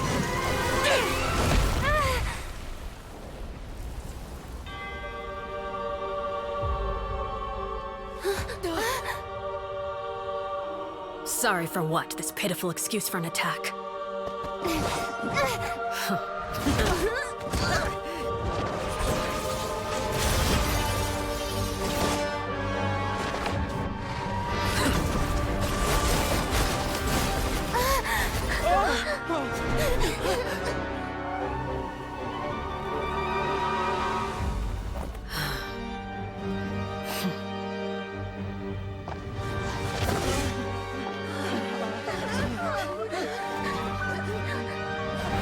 Father, no!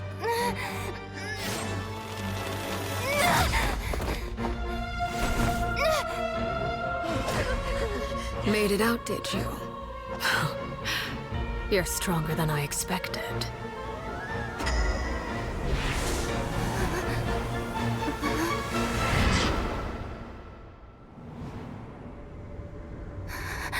A crimson moon. I can't move.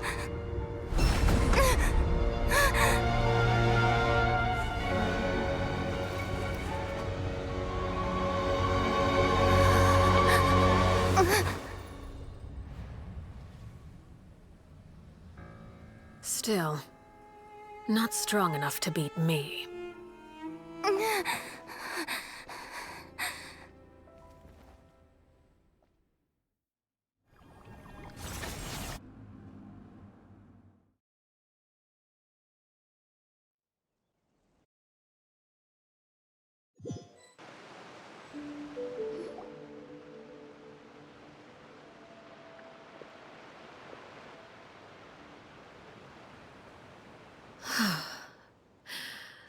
I believe we can end things here.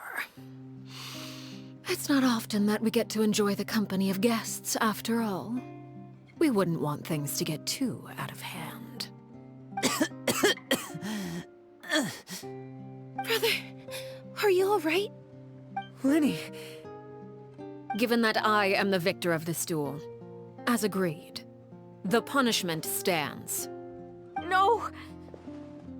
I never thought things would end like this.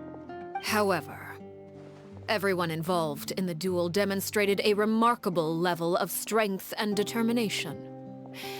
In light of this, I'm prepared to change the method of execution. Elwar, the bottled flames I gave you for safekeeping.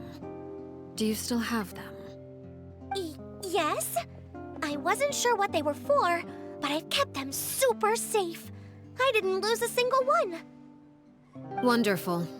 Then, in just a moment, I'll have you administer them. Bottled flames? Indeed. They're the product of a secret experiment.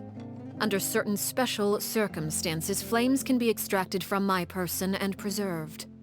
Once ingested, searing pain will spread across every inch of your body. No harm will come to you physically, but your memories will be burned away. If you can withstand the pain. When you awake, you'll have forgotten everything you know about the House of the Hearth, and will be expelled from the organization. In other words, administering this concoction will kill the version of you that grew up in the house, and give you a new identity.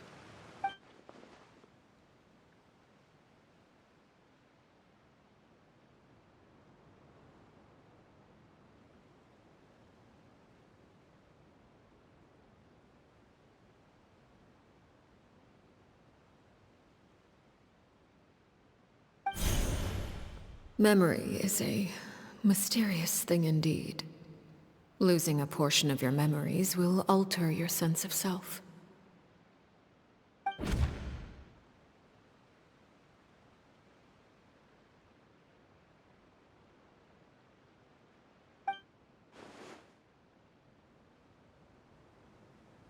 So, you're just letting us go, Father?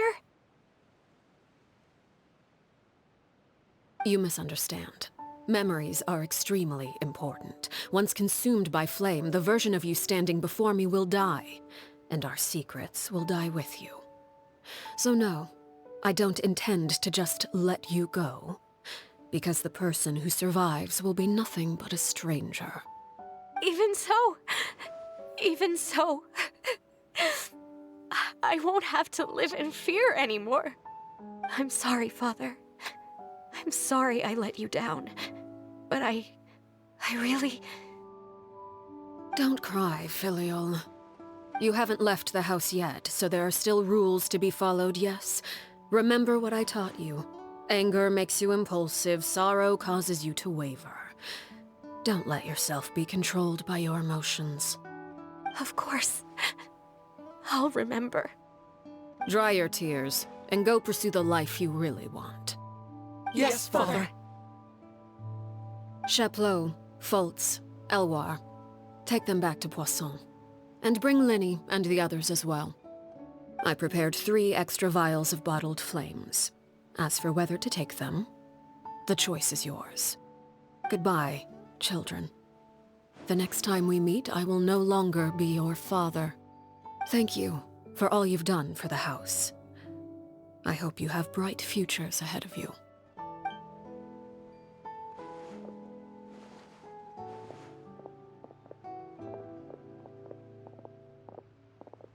Father.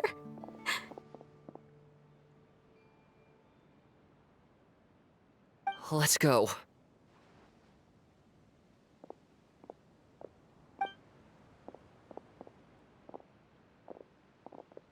Here, grab my arm, Linny. I'll help you walk back. Thank you.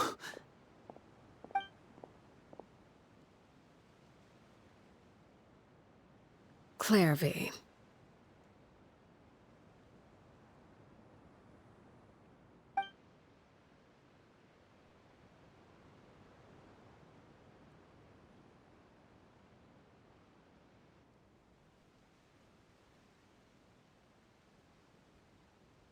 Can we talk now?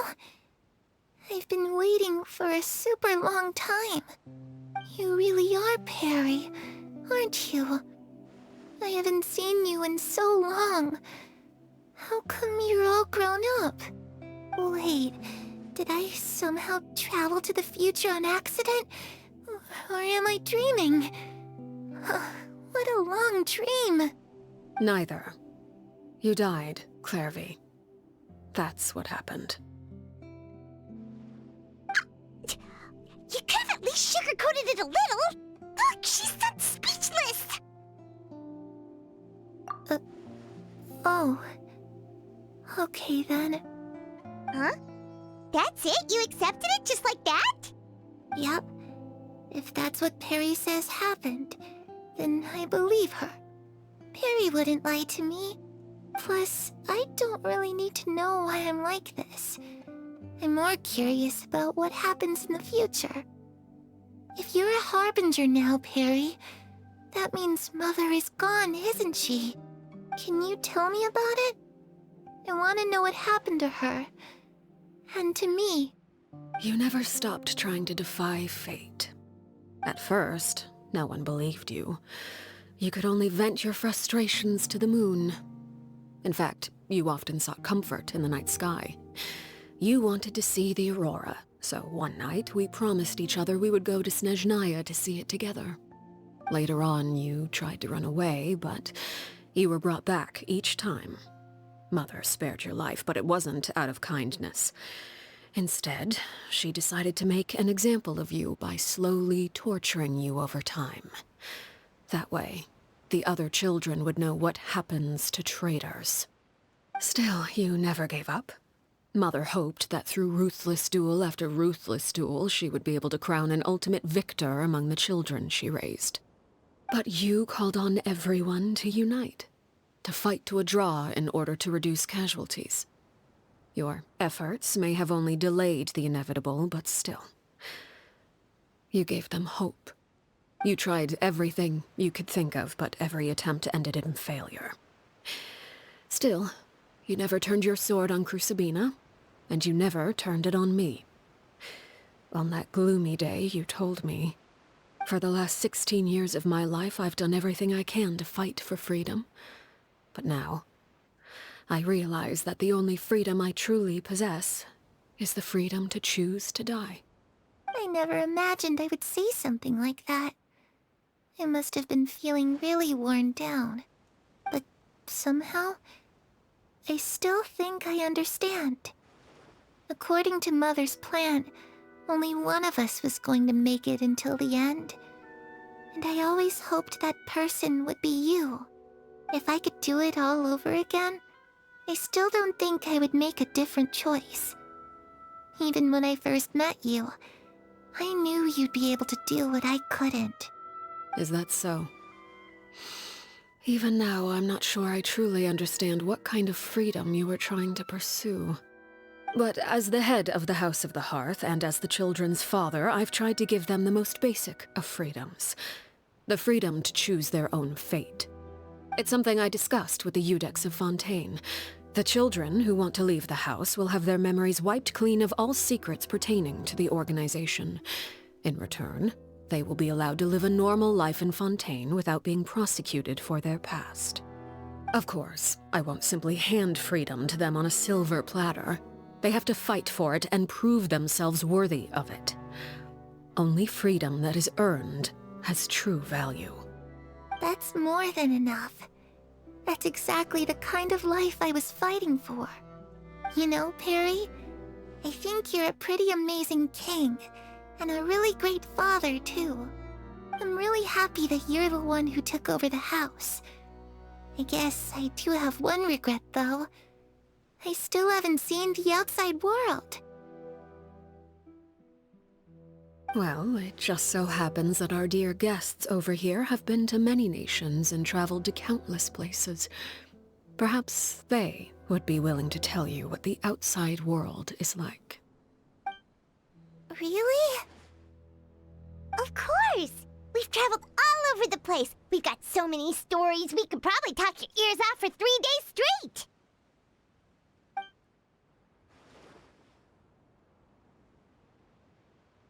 You know, I used to dream of being a bard. Playing the lute while singing into the winds of freedom. Even if there was no one there to listen, I would have continued to sing no matter what. Ah, that's where Mora comes from. I never knew that before. If I had some Mora, I would buy 3 new dresses. One for me, one for Perry, and one for Mother. It's just too bad Perry doesn't like wearing dresses. And Mother, well, she probably wouldn't accept something like that either. I guess I'd just have to keep them all for me then. I could wear a different one every day.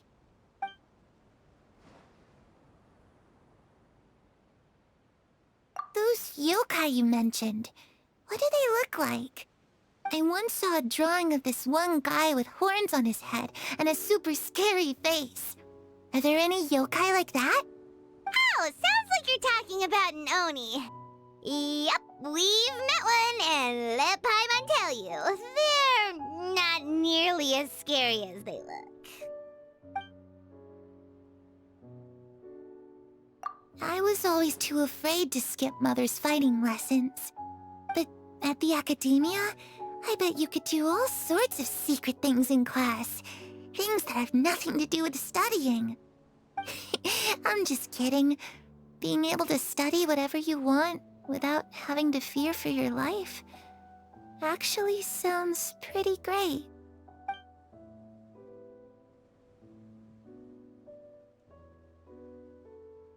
The situation was super dangerous. Lenny and Lynette were accused of committing a crime, and they were going have to stand trial at the Opera Epicles. Oh no!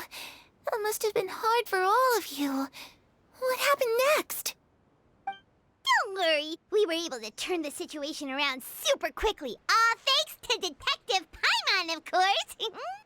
How'd you do that? Come on, tell me.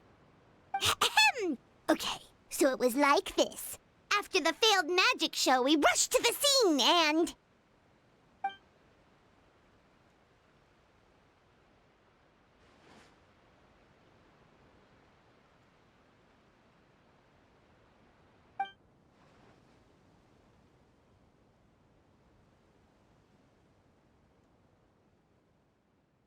Shadows don't have the capacity to learn or grow.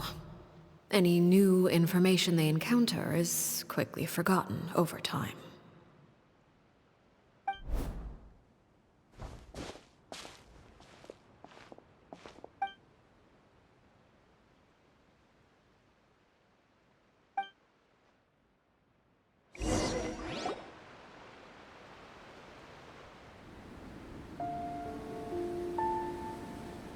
Clairvy, you've worked tirelessly from the shadows to overthrow the House of the Hearth.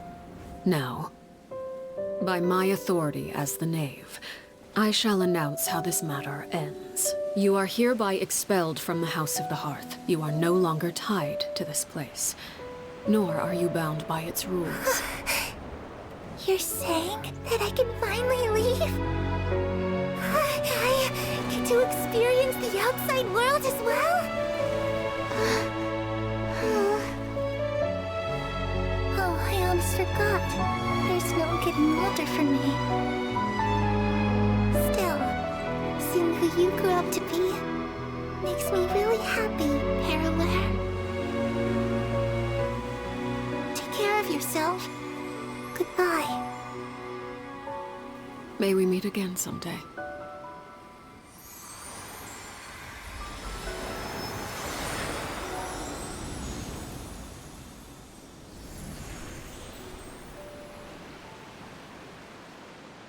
Clairvy. She left so soon. Paimon didn't even get to finish her story. I also have certain sentiments left unsaid. I wanted to tell her that the aurora I saw in Snezhnaya was just as beautiful as the ones in the pictures. But a shadow's memories reset at dawn. Had we delayed any longer, we wouldn't have had the time to say goodbye. Whatever regrets may linger, let them be lost to the coming of a new day. Father? It's Linny! Hey, Linny!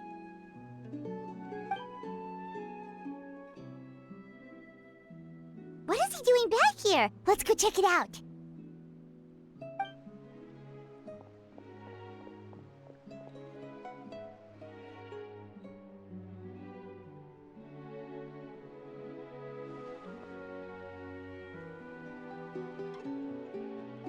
Father, the bottled flames have been administered. Filial and the others have left the house. And you?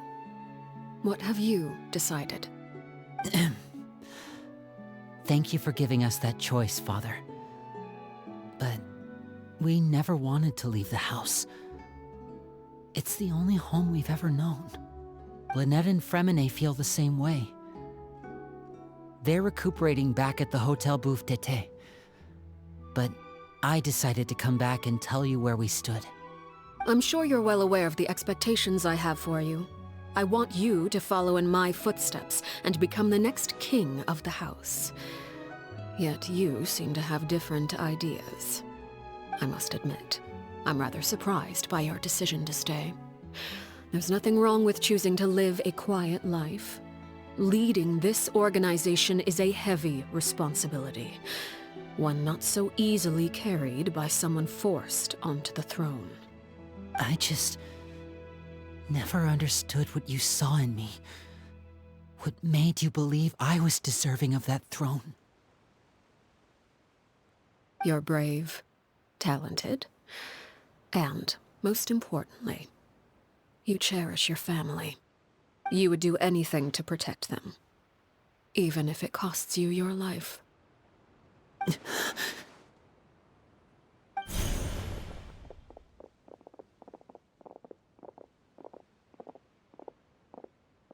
Speaking up back there was so brave of you, Linny.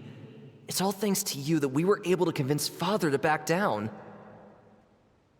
You're a hero, Linny. Hero? Father is the real hero. Had Father gone all out during the duel, there's no way I would have walked away with my life. She must have had it all planned from the beginning, from the very moment she suggested a duel. I'm not deserving of that title. I'm not strong enough or smart enough. You're wrong.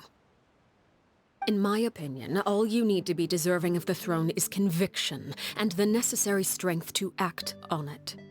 We may have different ideas of what it means to be a family, but you can hardly be said to lack conviction. What you truly lack is strength. For someone of your talent, though, that's something that will come with time. Even without that strength, you still chose to face me in a duel, even though the odds were stacked against you. That capacity to honor your convictions is what I truly see in you. Father. No one knows what the future holds, what tragedy or triumph may be in store. Being at the head of this organization requires the strength of will to face whatever comes. Caution will only hold you back. If reaching a certain standard were required to go after what you want, I would never have succeeded in killing my predecessor. Back then, there was still a considerable gap between our abilities. Strength may decide the ultimate victor, but those who let a lack of strength dictate their decisions or undermine their convictions will never be worthy of the throne. I understand, Father. Thank you. Children must grow up to surpass their parents. Only then can a family continue to flourish. The road ahead is not an easy one, so I'll ask you one last time. Are you certain you want to stay? You've done so much for me, Father, and that kindness must be repaid. Plus, with Project Stuja at hand, there are many dangers ahead, and I, for one, don't intend to back down. Protecting my family at all costs. That's my conviction. Then you're welcome to stay. As for Project Stuja, you need not be too concerned. If those cowardly businessmen and heartless dignitaries try to take us down, I'm prepared to teach them a lesson. Having members who longed for the light was our organization's last weakness. With those members no longer among our ranks, the House of the Hearth is like a spider hiding in the shadows. We need only wait for our prey to come to us. At present, our imperative is to use their plan to our advantage. In doing so, a crimson moon shall rise amid the frigid blizzards of winter. No demonstration of loyalty shall go unrewarded, and no sacrifice shall be in vain. As for the two of you, whether we meet again as friend or foe, I'll remember the camaraderie we shared in this moment. No matter how arduous the journey ahead, I hope we both reach our desired destination.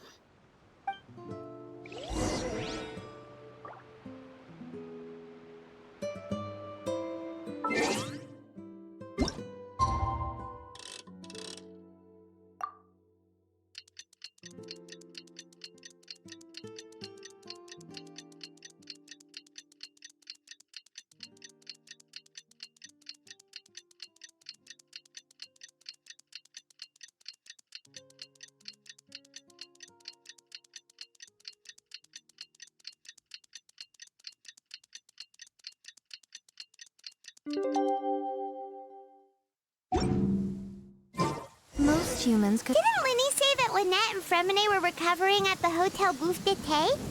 Oh, Paimon wonders how they're doing. Maybe we should go check on them.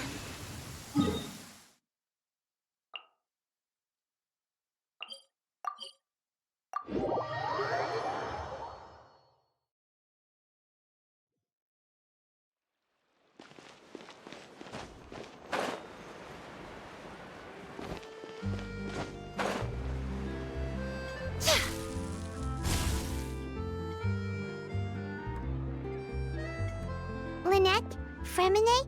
How are you feeling? Much better. Whew, what a relief! What about you? Are you feeling alright? I knew you'd come out unscathed.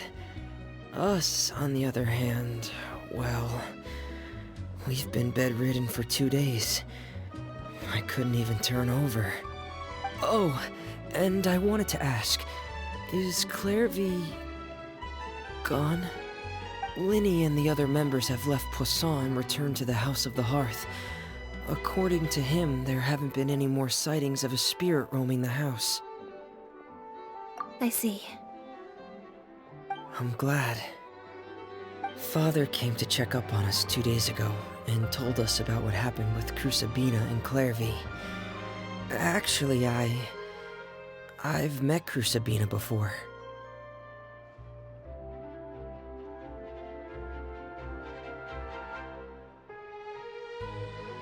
Wait, what? You've met the former knave?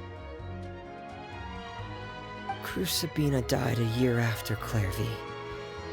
It was during the year between their deaths that I joined the House of the Hearth.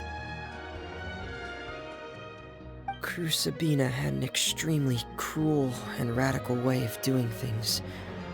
While she was alive, the atmosphere in the house was suffocating. When I joined, though, the experiment she valued so much had already come to an end, and all the people involved, dead and injured alike, were gone. Crusabina never talked about the past with us newcomers. A couple of months after I joined, Father killed Crusabina and burned all her files. With that, the names of all the people subjected to her experiments, Clairvy included, were lost to the flames, along with the painful memories they represented. Father took in Lenny and me a couple months after that, but she never mentioned anything about Crusabina or Clairvy. It really seems like something she was planning to keep to herself. The last time you talked to her, did she mention why she kept it a secret for so long? She said she didn't want us to be affected by the darkness of the past. She was worried we'd develop a false sense of gratitude towards her if we knew about it. The foundation of a family should be free of any corrupting influence. Whatever happened in the past, it has nothing to do with who we are now. And that's what Father told us in the end. But I still thanked her for everything. It was only after hearing about what Crusabina did that I finally realized how insignificant our lives could have been. The members of the house meant nothing to her. To say that she valued them in any way, even just as a tool, would probably be giving her too much credit. If Father hadn't taken over the House of the Hearth, I probably would have already... Father rarely brings up the fact that she saved us. She doesn't believe that being indebted to her should be what ties us together. But even if we didn't owe her anything, we would still choose to stay. Because this is our home. We may have arguments or times when we feel wronged. Some people may even choose to leave. But as long as Father is here, we will always have a home. Whether the path before us is bathed in sunlight or shrouded in shadow, we'll follow Father wherever she chooses to go. So I wanted to say thank you for helping us make it through this crisis. Without your help, we could have lost a lot more along the way. Oh, we didn't do anything, really. Of course. You're welcome anytime. Are Filio and Nantoy okay? I actually saw them at a cafe this morning. They didn't recognize me. From what I could tell, they were drinking coffee and talking about one of the operas that started running recently. They seemed happy. If I had to take a guess, I would say they finally found the kind of life they always wished for.